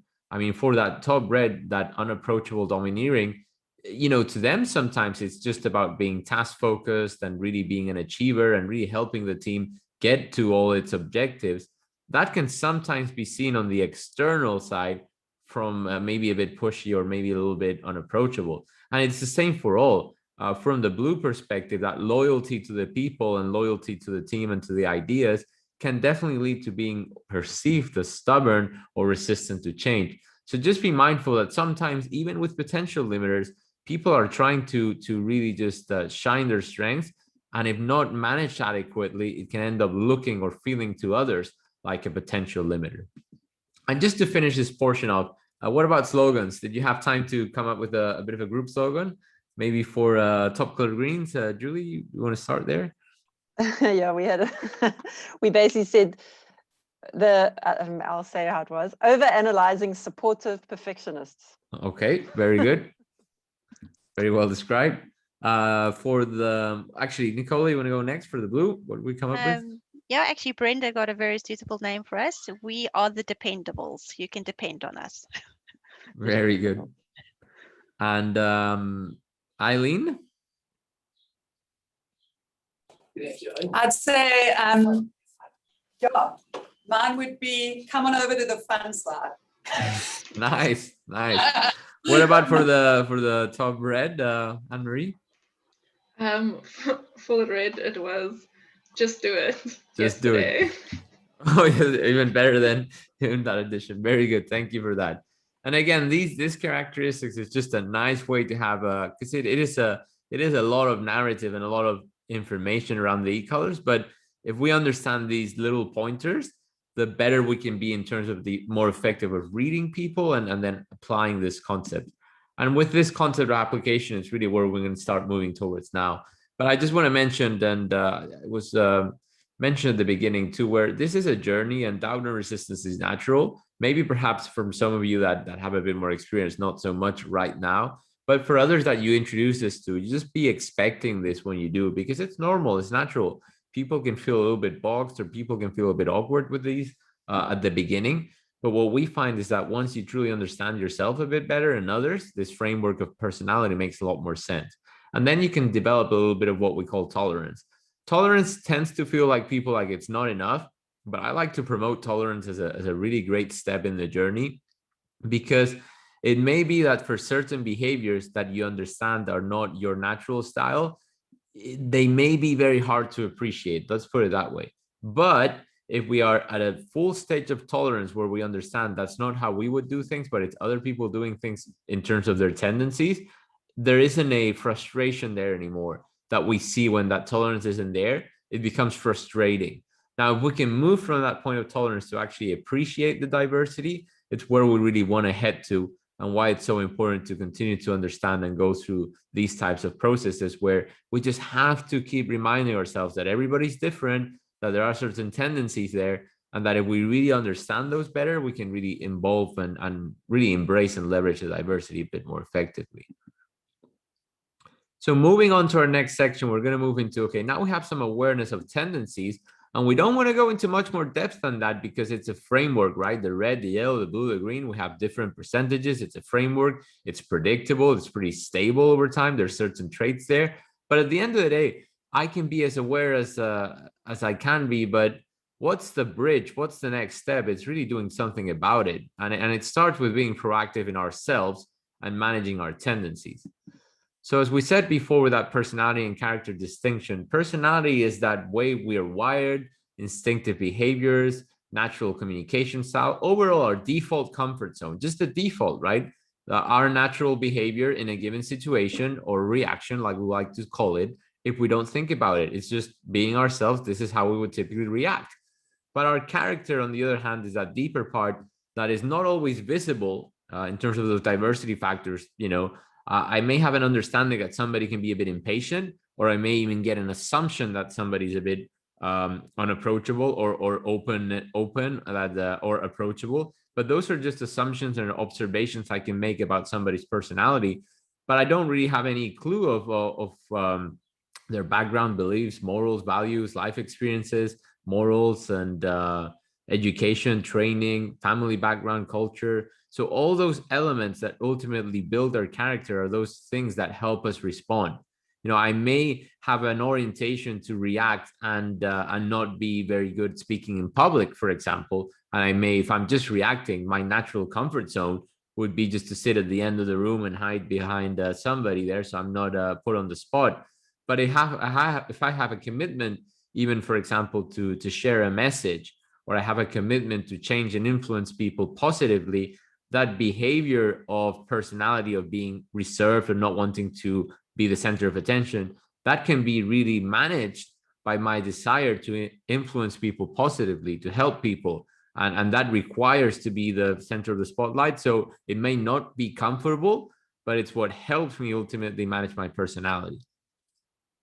So the tool that we provide to make that connection is what we call personal intervention, with which is actually, we have a physical wristband. I'm not sure we'll be able to get some to you at some point, but you know, maybe you can even build your own. It's a pause and play button to remind ourselves around, we have to be understanding that we have certain tendencies, but it's this constant reminder of pause, play, meaning we have to manage those tendencies.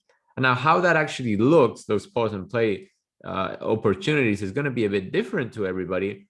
But ultimately, the pause button we want to put as something that is a deactivator. You know, it's a mechanism of stopping ourselves from saying or doing something that we would later regret. So it's a pause point. Now, that tends to be a bit more associated with the top red and top yellow in terms of not doing or not saying something. But we very quickly found that we also need a play button for people that are a little bit more reserved, where they may not feel comfortable saying or doing something. And that play button becomes equally as important to actually not go by our default tendency and actually going ahead and doing or saying. And as you can imagine, that relates a bit more to green and blue. But it's always going to be that we all need that pause and play in different environments, in different situations, regardless of our e-colors. I, for example, find myself that I have to say the play button I can relate more to, because it's, for me, it's more about saying and doing things that I may be a little bit not kind of oriented to do. But in fact, the pause button becomes very relevant to me, especially in the home environment, where I have to pause before I say something I later regret, especially with my wife and family. And I mean, it's not a generalization, but it's just a reality that oftentimes in the home environment, we kind of let the guard down a bit. We are just our true selves, and it's like take it or leave it. And frankly, it's, you know, I think we have to allow ourselves that time, but at the, you know, to just be fully ourselves, unfiltered. But also it's worth keeping in mind of our personality tendencies and that pause and play opportunities in the home environment just as much. So how this looks in terms of a timeline is, well, something happens, an event happens. It may be somebody cutting you off in traffic. It may be somebody that raises their voice in a meeting, or it may be yourself analyzing a situation and starting to go through a negative train of thought. These the event's going to be the same, but what I'm trying to say is that the interpretation or how we look at that event is going to be very relative to our personality. So our personality-based reaction will create some self-social or situational impact that, if we don't manage, will lead to regret. So for example, in that example of getting cut off on traffic, if we go by our personality, perhaps we are very inclined to react and start shouting to the person, or chasing them with a car, or getting very aggressive, heartbeats racing, and all these things that we're doing that we didn't think, oh my God, why, at the end of the day, why did I do that? It's not going to help me. It's not going to help my family. It's really just putting me at risk. Or in that perception, or what about in meetings where all of a sudden somebody that you care for and trust gets a very agitated and starts perhaps a raised voice and swearing, or things that are really inappropriate. You may just be completely shut down, completely, you know, this is it. I'm not going even to listen to this person anymore, or just really have a very much just never wanting to speak to that person again, or just being very reactive from a more internal perspective, where maybe there was an opportunity to press play and ask the person, are you okay? Or where are these concerns that you're having coming from? So very different reactions and responses depending on the event and the situation. I would like to ask, and I know a lot of people may have not gone through this fully, but there was a specific question in the self-reflection worksheet. It's actually on the 3rd page that asks people to share or to write down a situation where you reacted without awareness that caused some unintentional consequences. It's the 2nd question on the 3rd page, section 3. So if anybody has something written down and that they would be inclined or kind enough to share, that would be appreciated so we can get an example of, you know, a point of reaction without awareness.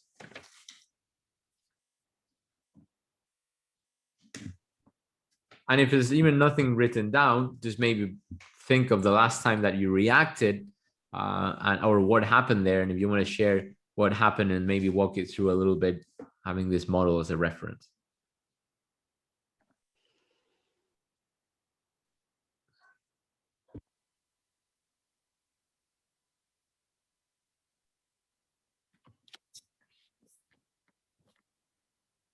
I can share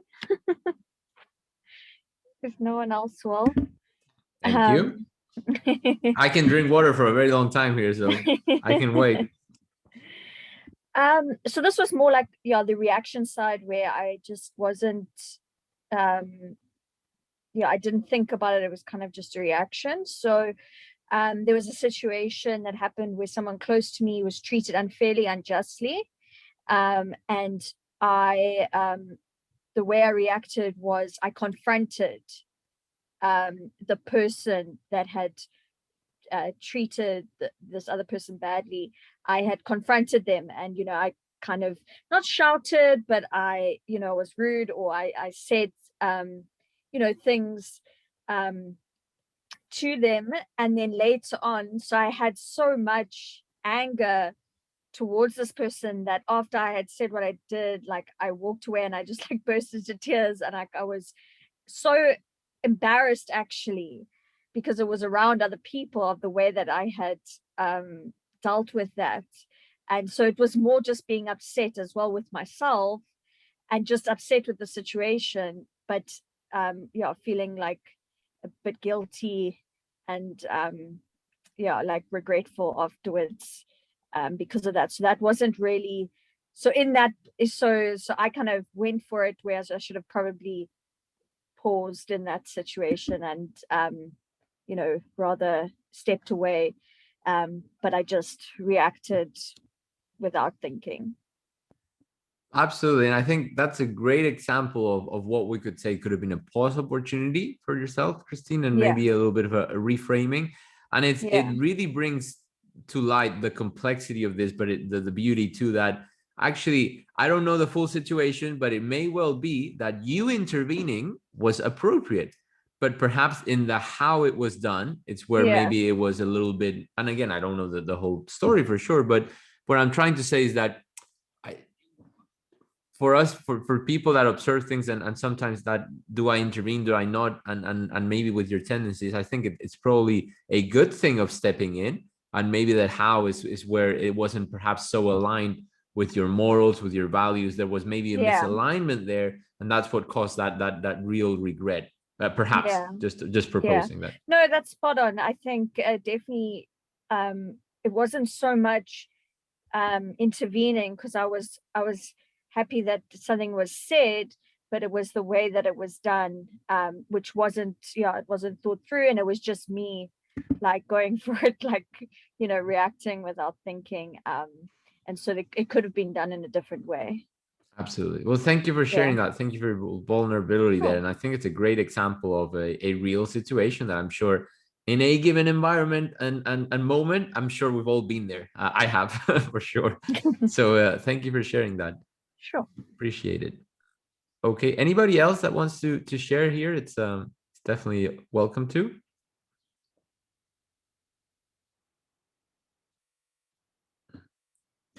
Just a moment.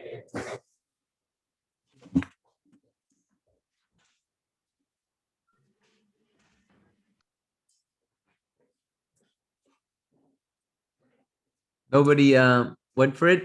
Sorry, my cat got into the room. Is one of the deals of getting the home office. It was not too good. Okay, I'll just share one myself. Oh, Anne-Marie, go ahead. I saw the unmute too late. Yeah. Also, kind of similar. It was in the work environment. I think we were really busy and really stressed, and someone asked for help. And it was definitely, from my point of view, it wasn't going to be a very valuable thing to do at that time. And just in terms of like the resource I was going to take, so I was just very, very blunt with, this doesn't deserve time and attention. And I think this person has very different e-colors to me. So then afterwards, I found out that that person avoids me. And it's quite problematic because they're on my team and I'm actually supposed to be training them. So I'm the person they're supposed to go to for help at that time. So it took a really long time to get back to like a good relationship with that person in the context of you need to come to me even though I'm sometimes blunt, and that means that I also then need to have more patience and be better with that. Thank you, Anne-Marie. I really appreciate your vulnerability sharing. It just shows that we all can go into this, and I will say I think that's a great one to share what an unintentional consequence really looks like, where maybe for you in the moment you were just, look, I'm going through my work, I'm doing things, and I need to get this done, and it's just not going to add value right now, and you may just say, look, it's not the right time, or it may or not even be that big of a wrong way to say things from your perspective, but for the other person, it may be a whole world, right? And that's where we can never really be fully sure of where we're at, and we have to be so mindful of our responses. And I have to say, the one I would usually share here is that I was working a very, very long project, long hours one time, and had this piece of software that really wasn't very well done, and you have to be very mindful of how to save, how to edit, and things like that. And I had a handover with somebody, and also this is where the cultural elements play into a bit too. In Spain, we're typically okay with giving people a bit of grief or a little bit of a little bit of kind of banter. And I said, look, just whatever you do, don't mess this up, and if you mess up, you're in trouble, kind of deal. And I thought it was a bit of a joke, because I had worked. It was kind of a joke, not so joke, because I had done a lot of work, but ultimately was trying to communicate is this is important. Be mindful, because if you don't say this, it will be leading to some negative outcomes. But man, it really went really wrong the other way to the person. Actually, the person was in a bit of a delicate emotional state, which I didn't know about, but all this regret then came up when that instruction, when you hear the other side of the story, right? So it's always very important to be mindful of that as we move forward with the e-colors and understanding those pause and play opportunities. So on the other, thank you for sharing that. That really illustrates that.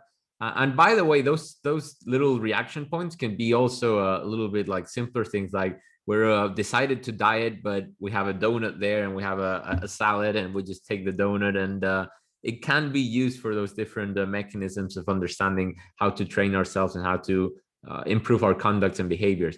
Having said that, I will say that how it's actually done is a bit different, because here with the desired results. So imagine some of those things happen where they've been shared around. Something we see that we find very unfair happens maybe on the street, and we have that opportunity to intervene. That's where we can use pause and play to reframe a little bit of the situation, get an interpretation of what's going on that serves us, and be able to respond more appropriately to get favorable consequences.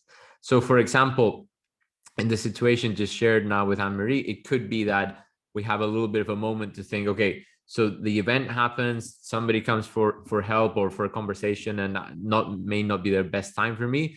Perhaps the character-based response is about very kindly, very patiently, and taking the other person's e-colors into account to say that it's not the right time. Let's please schedule a time in a given appropriate, because it doesn't have to be that you always have to play into the person's request. It may be sometimes more about how we deal and how we communicate to the other person that makes them feel a certain way in that particular example. But ultimately, it's about understanding those situations and events and giving ourselves the opportunity to press pause and play, so we can be a bit more intentional is the key there. when we have better awareness of ourselves, of others, and use that pause and play moments most effectively. And just to mention, please, sorry, please go ahead. It actually made me think of what you were saying now, makes me think of something that's with me. So I'm probably like a little bit more on the other side. So I don't enjoy conflict. So my natural sort of reaction would be, if there's a situation where there's a potential conflict, I'll try and sort of shy away from it. And sometimes I need to actually address it. So, you know, I've had situations where I should have addressed something like earlier on, and then I don't, because I'm like, oh yeah, I'll deal with it next time. And then it escalates. And then by the time you have to deal with it, it's like bigger than it necessarily should be. So it's sort of, you know, the opposite of that, like when you should, what you were saying, where sometimes you should say something. Absolutely, absolutely. Yeah. And oftentimes what will happen, this is a bit more advanced, but I think everybody's really kind of ready, is that your interpretation of what would happen if you say something is what's hindering you from actually saying something, which tends to be that kind of processing in mind. So, and again, this is more towards an individual coaching process, but it's about reframing or really taking a look about what we're processing in terms of, okay, so if I say something here, I may be adverse to conflict myself. I am too. It's about interpreting what that interpretation of what would happen if I step in, and trying to get more realistic expectations and just build new paths to actually get there. So what I'm trying to say is that when we're actually working on our own natural behaviors, we have to give ourselves quite a bit of grace and time, because they're natural, right? They're ingrained. Some ways to actually do it is by trying to see things a bit differently, or to analyze events a bit differently. And then just by actually doing it, by pressing pause play, meaning that you actually say or do something when you don't feel comfortable, or not say, to give space for others to do it. The more we do it, the more we build that muscle, the easier it becomes to play into those new behaviors. And that actually has to do a little bit with neuroplasticity, where we're creating new wirings and new trains of thought and new ways of operating within our brains. And that's a bit more technical. I mean, I don't, not necessary to go into it, but ultimately just know that when you are pressing pause and play, because you don't physically have to press it, you're actually creating new behavioral patterns that can actually help you to develop in new ways. So there's depth behind this stuff, but we do like to keep it simple, because at the end of the day, it's about doing it, right? It's about putting it into action. So in that spirit, let's just have a quick summary. So pause, at the end of the day, it's like we can press pause on overplaying our strengths before they become our potential limiters. Press pause to slow down, stop talking, listen, and analyze. These are just general, right? And press play on managing our potential limiters so that they can become our strengths. Press play to engage, speak up, take action, and involve others. So these are just the general ones, but let's get on the chat box. If you can share just one or two, perhaps, but you know, one would be good. What's an example of how you can press pause or play moving forward? I mean, anything at all, like from a pausing on a certain potential limiter that you want to share, or play on doing certain behavior. Just share one example so we can kind of make it a bit more real in terms of what pause and play may look like.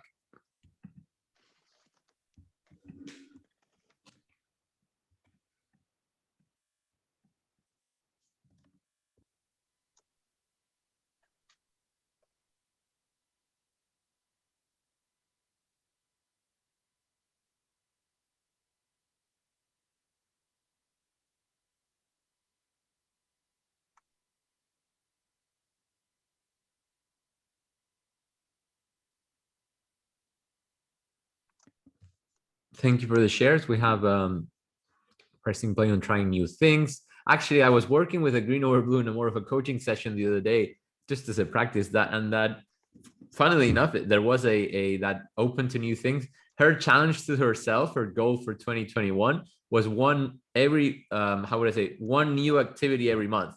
So she was actually going skydiving this month. I said, well, that's courageous of you. I mean, I just don't dig into that, but she had done that. She had done how do you call it, weird instrument, musical instrument lesson. So it's an interesting one, being open to trying new things, and developing that habit of trying new things can come in different ways. That's kind of what we want to propose here. Press play to speak up.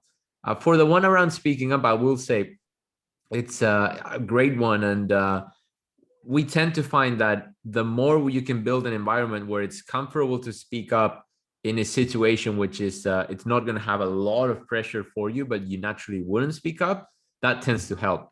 For example, for people that are seeking to be great public speakers in the future, there are certain clubs that people can join to help with that ability. So rather than throwing yourself into having a speech in front of 1,000 people, if you have not been pretty comfortable, there's certain ways to feel a bit more comfortable to get to your end goal. Just a point of awareness if people are thinking of kind of working deliberately on some of these potential limiters. Pause on being overly critical of someone's work, absolutely, and those internal processes that happen. Press play when a big change is introduced. Thank you very much. On analyzing, press pause on overanalyzing and being too critical of the information provided. Very good. Play to contact external people for strategic initiatives. Pressing play to involve others is certainly a big one that sometimes we find it's harder for some e-colors, but we can all forget just out of having pressure and timeline to involve different people and get their perspectives. Pausing to plan and do things properly rather than just play. Very good. Thank you, Eileen. Pause when I become more self-critical and play when to take action I start procrastinating. Thank you very much. Very good. So again, just some examples, and we are going to share a document called a personalized diversity action plan after the call, where it would take you through I will explain it in a bit more detail, but it's ultimately an open conversation or some questions that you will get around how you can actually go ahead and start defining some things you're going to be working on or you want to be working on, and then how you can follow up on those items, maybe with a peer or potentially with a coach or with Brenda. That's something you'll figure out, but it'll be a good resource for you to at least get an opportunity to write some things down around after these refresher what you want to be working on. So thank you for that. Really appreciate it. So moving on to our next section, now we know a little bit more about ourselves, or that self-awareness journey is continued. Then we have that self-management piece around pause and play, and we've seen that there's some really good examples, and it's a never-ending journey, right? And it's things we already do. We already all manage our personalities. We have gotten this far in life because we're already managing our tendencies. This just helps us be a bit more intentional about it. So that next step, the next layer, is to start understanding the social dynamic, the others part. So understanding others. And to understand others, we just want to point out that section 4 on your premium report is like a really thorough guide to understand from a core perspective of the tendency what represents the different D colors. So this is a graphic that introduces the section, which is around the top red having that orientation to being faster paced, likes to tell, likes to know what. And of course, you can see for the different D colors. What I want to get to is the majority of times when we're engaging with people, we're not even going to know their E colors from the perspective of they maybe haven't even done it, right? Maybe we go to a shop and we're dealing with somebody and we want to be extremely influential with them, but we don't know their E colors. Are we just not going to use this skill set? Well, absolutely not. The more we are understanding about that dynamic of how people display e-colors and to be better able to read those body language and verbal language cues, the more effective that will be at adapting with them. Because when it comes to communication and influencing, we really want to calibrate, and these are some terms that deal with again with these terminologies, that building of rapport, that being mirroring or being in this other person's shoes to a certain degree, so we can calibrate our communication, our style to meet their needs. That's key. It's easier said than done, but it's a journey that really will help you with this framework in mind. So if we're seeing somebody that is steady paced, we identify that they need to know why, that they like to relate, compassionate, supportive, a bit unsure, shy, and stubborn, we're typically seeing some top blue tendencies, so we can adapt to those if we have the right strategies in place and handy. And of course, the information is there on the report. Now, taking that information to reality of your adapting the way you operate is what takes deliberate practice. But now at least you have that awareness that you have those different reference sheets and those different perspectives, so you can start to be more aware of that. I do want to tackle one thing that I think Nicola did say. We absolutely advocate not to guess and tell people's e-colors, because it could sound a little bit like if you're again, if you're boxing or assuming too much, especially when part of the organization. For us, this isn't about guessing and telling. It's about calibrating. It's about understanding where other people are at so we can best communicate with them most effectively. And by the way, it's not even that you would go into guessing anybody's e-colors, it's that you're trying to adapt to the tendency that's being displayed in the moment. I may be a top color blue and I display and declare my e-colors as top color blue because that's how I relate to the most. But if you find myself faster paced, needing to know who, engaging, inspirational, optimistic, disorganized, impatient, if you're seeing those yellow cues, it's a better opportunity for you to engage me on those terms rather than go to my default. But the thing is, the majority of times I'm going to be more comfortable. I'm going to be in that blue space because that's my personality. And there's nothing wrong with that, right? It's just how what my personality is. And that's kind of why I display it. So from the social awareness piece, this is kind of the big picture. But from the smaller picture, the more detailed, when we talk about social awareness, we're particularly thinking about our team. And we like to do a little bit of an understanding of teamwork tendencies here. So just to say that when it comes to how we can disrupt teamwork in different perspectives, we tend to find that the top red can disrupt teamwork by making decisions too quickly and not consulting others, or by being domineering in meetings and doing things too quickly. Again, this is just generalization, but it's worth understanding so we can continue to build that muscle of adapting better. Can somebody please go ahead, somebody top color green, read the top color green out loud?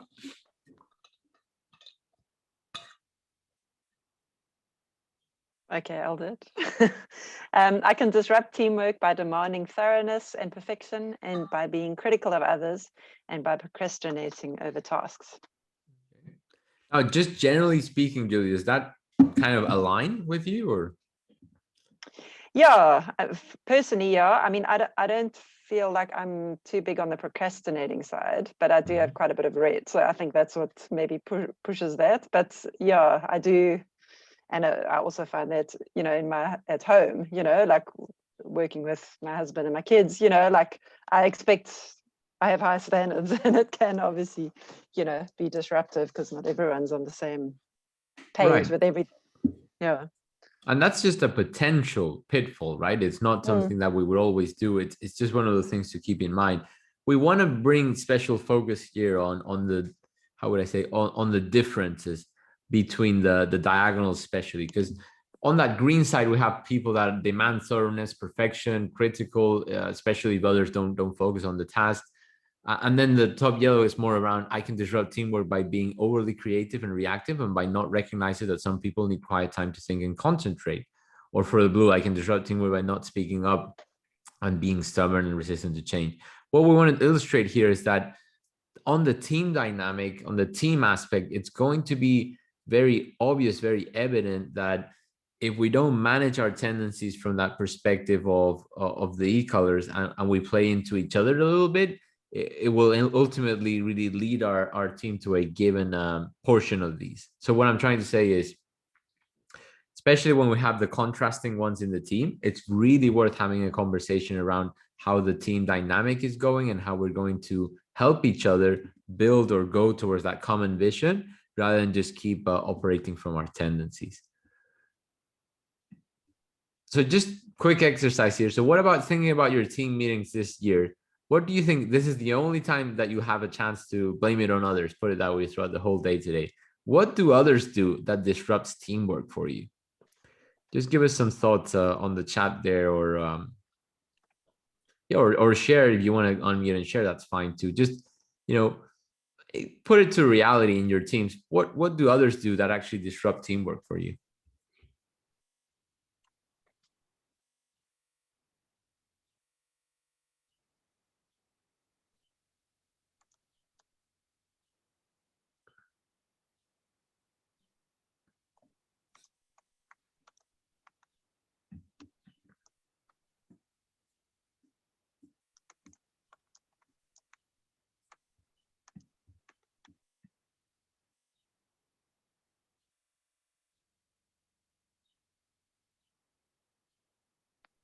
Very good. So as you can see there, with a couple of examples already. So for Charlene, she mentioned not explaining why we are doing something, and maybe a little bit of that blue comes through, where top color blues tend to be pretty focused on the purpose of things and need to understand why. And for Kyle there, green over blue, talk about things unrelated to work instead of focusing on things at hand, which again, so that's absolutely understandable. And I think we can all relate to that. But at the same time, some people need that space to talk about those things. So, what can we do when that happens? It's just keeping these things in mind, right? People being indecisive. And again, we heard a lot of indecision today as a natural potential limiter, not accepting decisions that have been well thought through.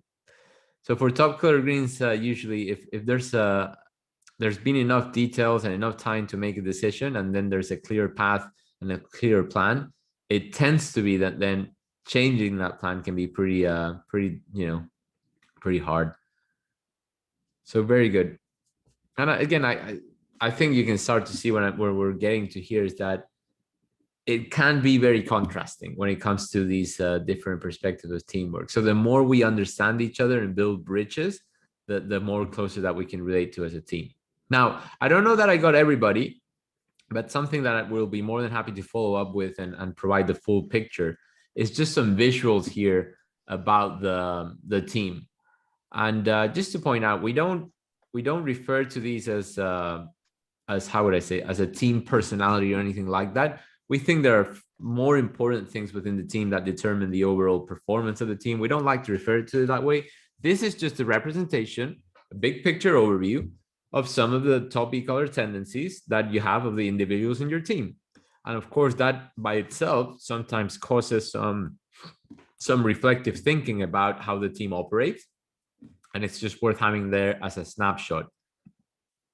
We also provide this graphic with the specifics of the pause and play examples for the different D colors that we find are typically quite usual. So as you can see there with the blue, pause on being stubborn, pause on assigning emotions to behaviors of others, pause on relating too much information. Whereas for the green, pause on being overly critical, cynical, or skeptical, pause on interrupting with too many questions, pause on explaining too much detail. So just some different pause and play opportunities there for the different D colors, as you can see. And again, we'll be happy to provide these as a visual for the team, and we'll get the right dots with everybody in there. This is what I had before the session as the snapshot. I think I didn't get, I think Melissa, I got the other way around from blue-green to green-blue. Yeah, it's swapped around. But just as a point of awareness, right? I mean, it doesn't have to be overdone, but they're really nice visuals to have and to help the team work together. And even going into the detail, right? It's just interesting to understand those 4 percentages.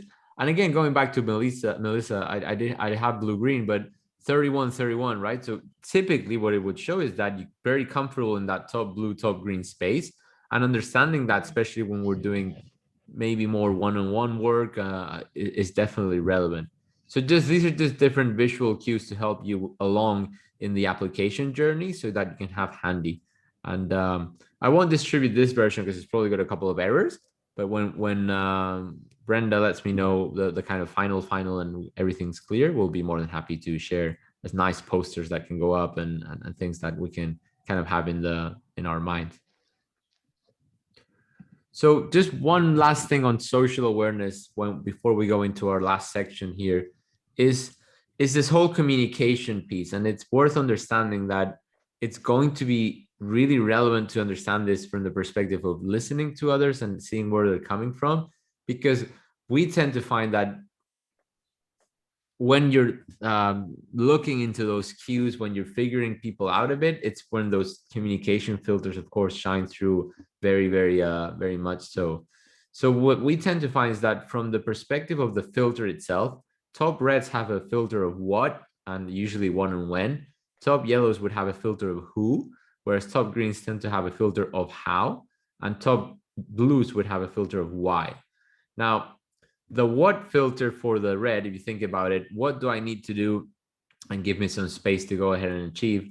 the natural communication or the style of speaking of the top red tends to be that of telling, and tends to be very focused on telling the what. Let me tell you what you need to do, and then go ahead and conquer. Now, as you heard, and if you remember, Nicola, the top blue team mentioned that, well, actually, if somebody tells me what to do and doesn't explain and doesn't show me how, that doesn't work for me. So that's where we have to be mindful of employing our own style when it comes to communication will not usually get us to the where we want to get to. We have to really walk into other people's shoes. And of course, from the red perspective, so I tell the what and I listen to the what, and I engage in what can be seen as speed listening. I listen to enough facts so I can move forward effectively, listen to enough facts so I can go ahead and achieve my task, which can often look like ignoring, because once you've listened to the facts, or we have listened to the facts that fulfill that what, usually, or there's a potential to fall into stop listening, frankly, and perhaps that can seem as a bit of ignoring. From the yellow perspective, and we heard it very well, it's very much about engaging people, about understanding who the social dynamic, who do we have to influence, who are we going to be working with, and it's very much to drive the project to success. There just tends to be that social filter going on, and we tend to see that selective listening is the approach that top ecology yellows may have, because it may be that, okay, I'm listening to somebody intently because it's about things I care, but okay, it's enough information, or I'm getting distracted, or this other conversation is more interesting, then I can select and kind of switch over. So that can feel a little bit interrupting to the end user. Now for the blue, typically very comfortable explaining the how, teaching, mentoring, really comfortable with that dynamic of giving those details when it comes to giving the information. When it comes to the listening, it tends to be a really high level of listening to all the details, but oftentimes we'll want certain more details, and maybe specifically if it's maybe a bit more green over red, can fall into the trap of asking that question immediately, whereas the green blue perhaps can be questioning, but just in maybe more after the fact, and continue to dig in for details. Just general tendencies here, not assuming anything about anybody, just what we tend to see from the tendency. So it can be looked or feel to others as a bit questioning. And from the top color blue perspective, that why, that relating style likes to relate the concepts and to the people, tends to be empathic listening, where listening to the details and also listening to the emotions that are coming across, but can often be a little bit withdrawing if not comfortable, or if not treated appropriately, can withdraw from the conversation. And also can be what I like to say, top color blues can probably be your best pretend listeners, because they'll have enough attention to listen, but they may be thinking about something else and kind of continue to be listening. And that's dangerous, because that's definitely not intentional listening. So just some speaking, listening, and information filters to be aware of as we now move forward with the e-colors. And really in a bit of a summarized way, what are some of the verbal cues you can expect from others from that perspective of e-colors, where you can hear things like, and again, these cues and this information is all part of section 4 in your premium report. It's worth noting.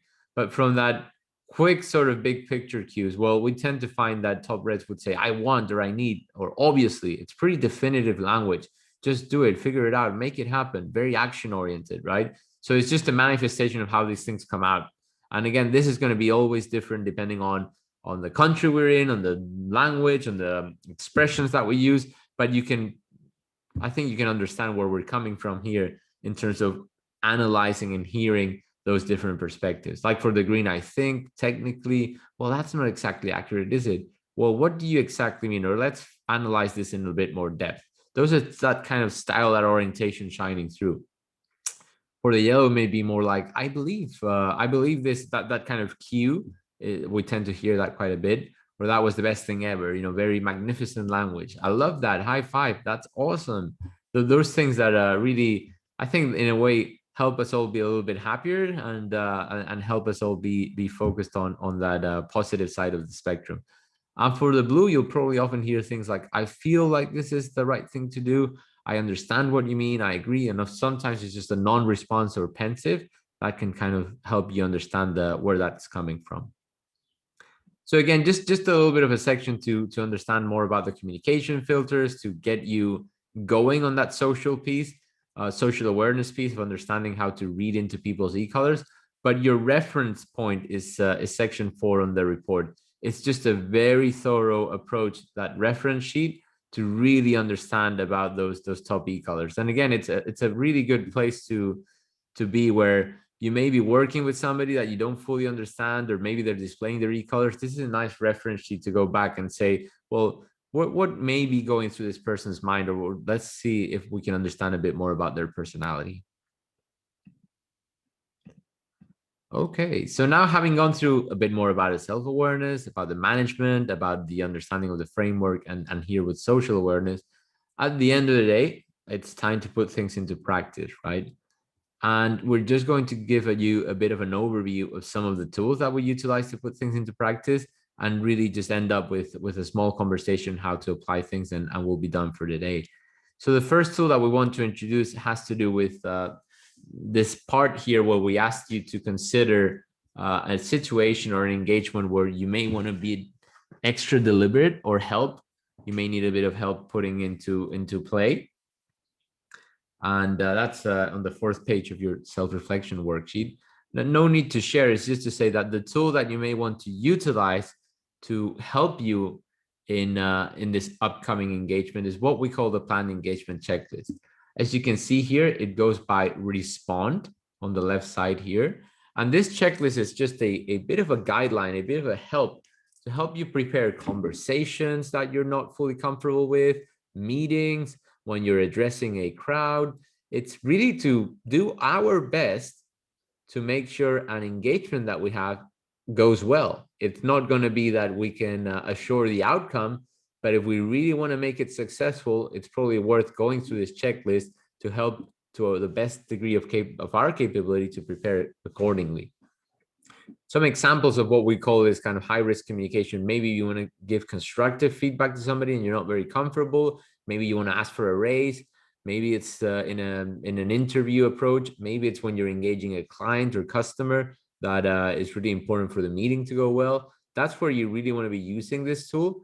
We can't really be using it for every conversation we have in our lives, in our day-to-day lives, but it's definitely worth it for the more deliberate engagements and conversations that we want to be having. So just a brief review. When we talk about result, and this is actually a physical worksheet, a PDF document that we'll send, that you can fill out and prepare. And if you have a peer that can help you in the organization, or a coach that you can work through this with, it's really valuable. When we talk about results, it's start with the objectives. It's very important that any engagement that we have has clearly defined objectives. What do we need to get out of it? And what does success look like for the end user? It has to be win-win for it to work. In terms of your e-colors, it's about understanding what your tendencies are, especially taking into account those communication filters and how you need to manage them for the engagement to be successful. Then for the setting, we're pretty limited right now with setting, but can you actually choose the right location that suits your audience and meeting and allocate sufficient time? Preparation, are there any pre-reads? Are there any research that you need to do? Don't assume and anticipate situations. For the options then, what tools do you have at your disposal to help with the engagement? You're always going to have the e-colors as a communication option, like we can show here on the screen, just that quick considering how to approach others with the different top e-colors. Those communication strategies are always going to be available for you, but there may be other tools that you have in your toolkit that go far beyond this that you want to employ here to make the engagement go well. And then the narrative, if it's important enough, you may even have to plan out what to say, write it down and refine it to be very intentional. And finally, that debrief point, if you have a coach to debrief and tell you, help you work through that engagement and see how you could do better, or if not, just reflect on yourself, what could have gone better, and do a little bit of a self-reflection point. So this is just one of the tools we provide, and it goes hand in hand, as you'll see on the PDF that we're going to be sending out with this portion here, which is just a summary of, if you see certain things, these are the strategies, the communication strategies that you want to consider. So for example, if we're seeing somebody coming across as being autonomous and independent, asking for pointed information, looks for facts and data, not stories, well, that may be an indicator that there's some top color green tendencies there. And generally speaking, we would want to approach them in a straightforward way, provide solid, tangible, and practical information, and give lots of details. Now, This is just this is actually a tool that we use with the Houston Super Bowl volunteers, where we train 10,000 volunteers in how to give a better experience to the visitors that were going into Houston, a city in the US. And ultimately, it's a very quick guide to understand how to get into reading somebody's body language a bit, or what they're displaying, and adapt accordingly. So these are the communication strategies that we mentioned around. And of course, yes, we can go through them in a lot more detail, but ultimately what we have to be really mindful is that these will take practice and time to implement. It's not going to be a matter of going through them in a slide, but you have the information to start trying them out. Section 5 of your premium report is that very in-depth information with the different e-colors. And I only have a black and white printer, which doesn't really work for our system. But it really goes to share what are those different scenarios that you may want to need to be engaging with, and what things to be mindful of. So if you're engaging, or if you're praising a topic color blue in a given situation, what are some tips that you may want to consider? And those are all there on that section. So there's strategies for you to communicate and influence others more effectively. So of course, the challenge is to start using that. And again, rather than reviewing them in specifics, I think we're all at a level of understanding that these are pretty real. It's about how we now actually start to put them into place by analyzing these different strategies and putting them into our vocabulary. Okay, so just before we open it up to get people's input in terms of some application strategies, I just want to share that we find that in organizations and teams, there are certain areas of impact that lead to certain practical applications. And just to get your mind on things that you could be doing with this whole system, is that in terms of personal development, it's always about knowing more about ourselves and our just continuing to build our self-awareness, and how do we want to press pause and play to be most effective. For teamwork, we really understand and embrace the diversity that is out there, and we understand that people are operating from that personality perspective. Usually we can really embrace more of what people have to offer. Then for communication, it's about intentionally adapting our communication to get better results. And again, that's going to be a work in progress, but you have the right tools, especially with those section 4 and 5 in the premium report, to build your deliberate nature in approaching that. So it could well be that you actually reference that before you have a conversation. So it really helps to ground you or to focus you on how to have that conversation.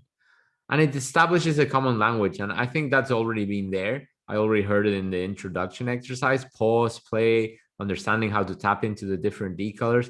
That really helps to build a language. And I think you're already doing that. That's excellent. The more you use that language, it just becomes easier to have performance-oriented conversations that before could feel a bit threatening. They just make it a lot more natural and a lot more simpler to actually go through.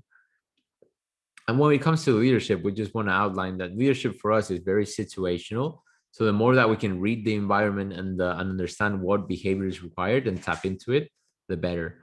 And finally, just try and find ways to make the e-colors visible, because if I'm declaring my e-colors as a top blue here, it helps you understand that I want to be communicated to as a top blue. So maybe it's in your email signature, or maybe it's in an office chart, or whatever works for you.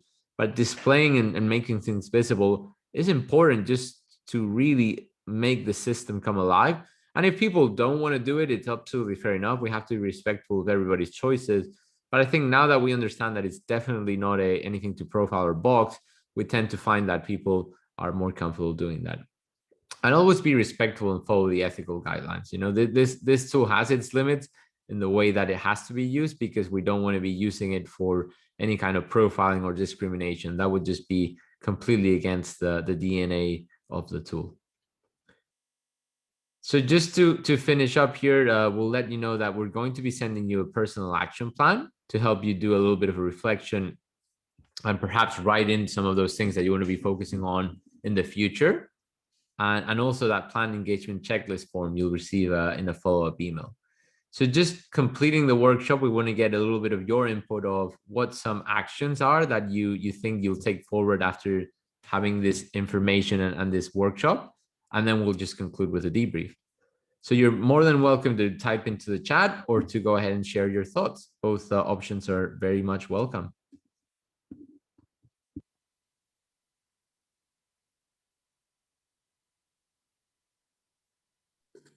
Knowledge, David. Can I just ask a question? Sure, please. Yes. So obviously the environment that we're in at the moment, with, well, not right now, but in general, being locked up in homes and in front of screens and all of this, is there specific, and there's a lot of, mental wellness and challenges that people are experiencing, is there specific ways or strategies that different colors can apply to relieve some of the pressure and the tension and the intensity of remote work and the COVID situation, which is impacting upon people, to be able to go, this really is what these colors could do that would replenish them or refresh them, or is there anything specific for each color that helps people recharge their batteries? We're actually asking that question actively right now in terms of our surveys to try and understand that more effectively. I will say, generally speaking, there are certain practices that are well, how would I say, going to the documented and established practices to keep a healthy work environment at home, and how to separate, and the scheduling, and not overrunning, and certain aspects that are not necessarily that personality dependent is important to share and to ensure that everybody has a clear understanding of that. And then I would say the not ability, but the natural, or how many people would put different sort of excuses or different barriers to doing those will definitely be personality related. So for example, I can be a little bit resistant to the whole stopping at a certain time of the day because I have certain tendencies and I want to push through and things like that. But to me, it's more about understanding those common practices to have a good, healthy work environment from the home space, and then understanding our personalities so we can comply to those and build the right habits to get to those.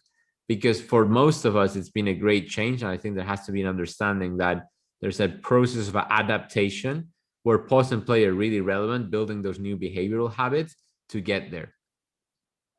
Okay. But I would definitely encourage that. I think you collectively look into those specifics of what does a healthy work environment at home look like, and what are some of those practices that we can all say, look, these are the practices, and then maybe have a bit of an engagement session to say which ones we can commit to as a team. Okay, no, that's good. Thanks. Okay, cool. Because I heard somebody say, maybe I'll just add that to it. Somebody said that like reds, they like to be physical. Yellows, they want to have a party. The greens, you got to leave them alone because they just want to go and be alone somewhere. So, and the blues I heard like to sleep. But so I heard somebody say that. I was like, oh, I don't know how relevant that is or how real that is for recharging people's batteries, or specific colors have certain recharge battery. We need all of those. Yeah, no, absolutely. Look, it's a great point. I mean, that I think for what we're going through, that would be a bit of an oversimplification in terms of there are certain layers, as we like to say, to the to bring forward to at the very beginning, over and above personality, right? The human being, just out of more of that general tendency as a human being, we do need connection to survive. As many studies, as many kind of personal reading I've done with this, that is not personality related, it's more kind of human nature. There are certain elements there that these new situations and standards are getting everybody in a certain state, right? I mean, people will respond differently to those different pressures depending on the personality, but there are certain common threads that we have to kind of deal as a kind of collective, right? And I will say that it's probably, like, I could give you an example of how my topical red supervisors deals with the day-to-day and how I do it, and it's completely opposite, and it's personality dependent, but we're both struggling a bit with this adaptation, right? That's what I'm trying to say. So it will be a bit different for everybody, but there are certain things that we have to all as humans kind of deal with this and move forward to be more effective. Okay, thanks. And we also heard from this perspective that it's increasingly hard to connect and to really be how would I say, from well, that connection is important for many reasons, but it's hard for people, and also not having the opportunity to have informal job training conversations in the workplace is definitely something that we're helping to figure out in terms of organizations and how we deal with this. But from that point of mental wellness, I would say it has to be how would I say, that personality factor is there, but there's these common threads that we're all having to go through in this situation. Thanks. Okay. All right. Well, just as we close out, anybody apart from that post and play moments that we shared on the chat before, any thoughts about how we can start working this into or refreshing this, because I'm sure a lot of people are already at a high level of understanding as we move forward.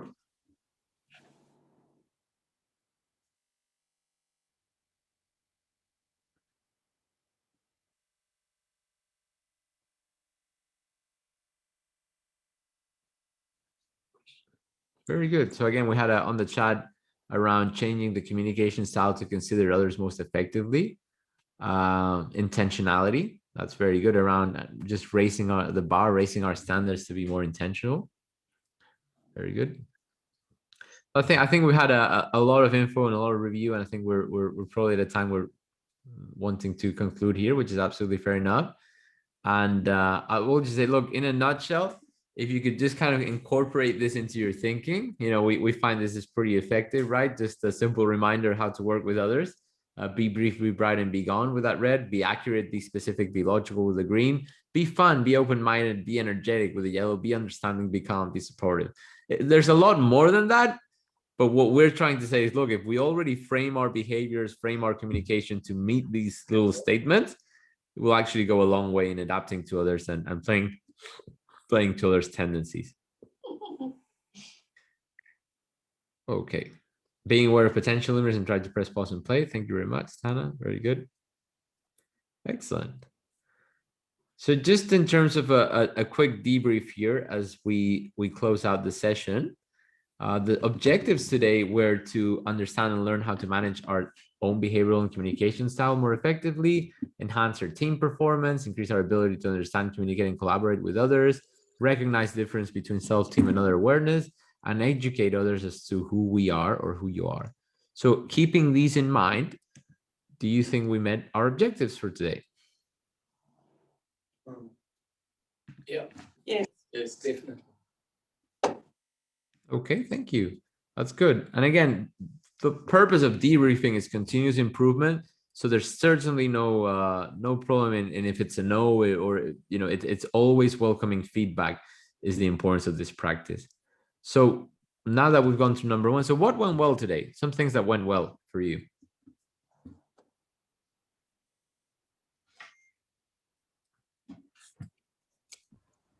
Make a note.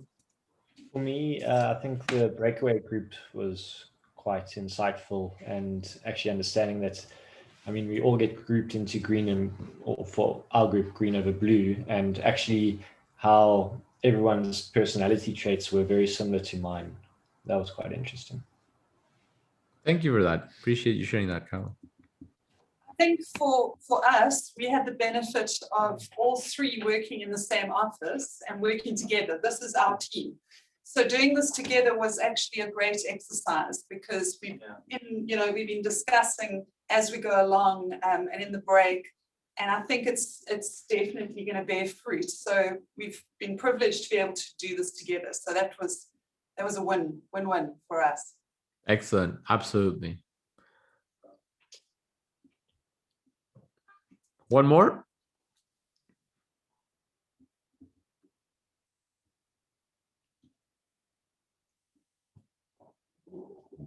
Okay, no need to force it. So what can we do better or differently next time?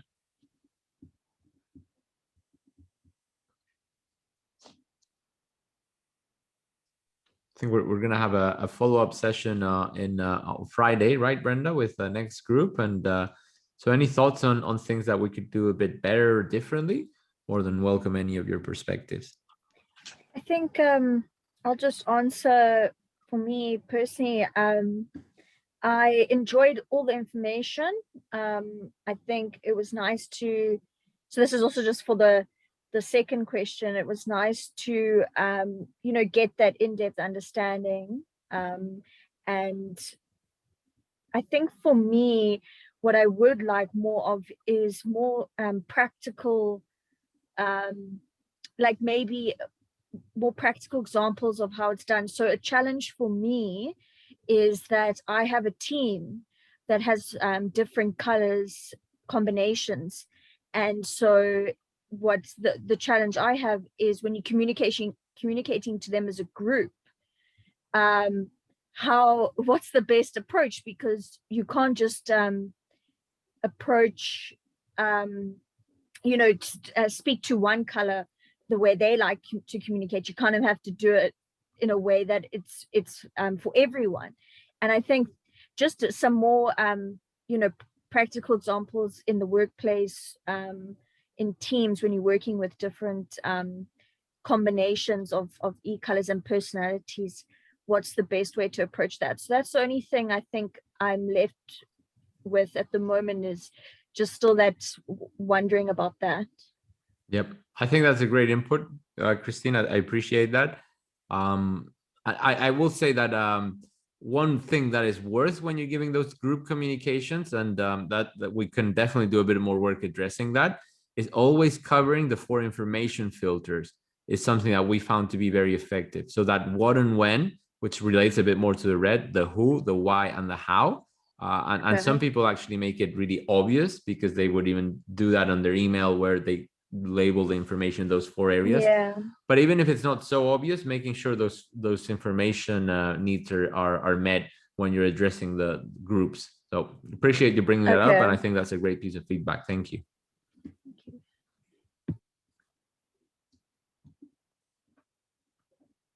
Okay, well, thank you very much for today. In terms of lessons learned, I feel that we've already been sharing those pretty actively.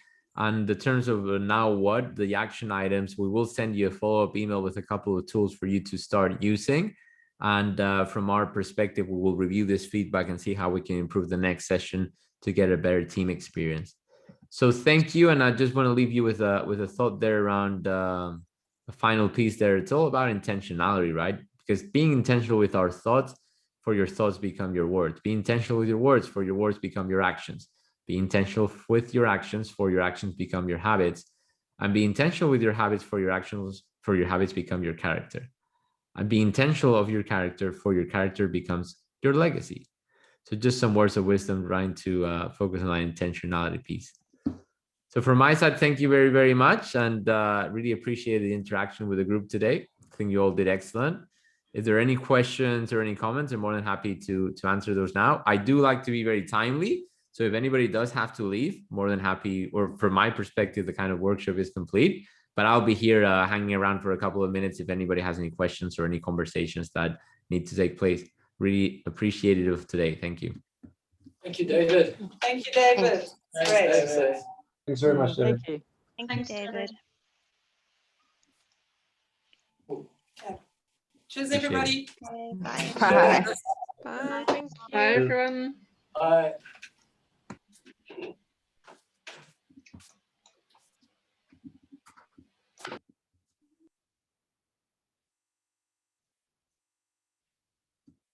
Hi, Brenda. Just go ahead and stop the share. Stop the recording.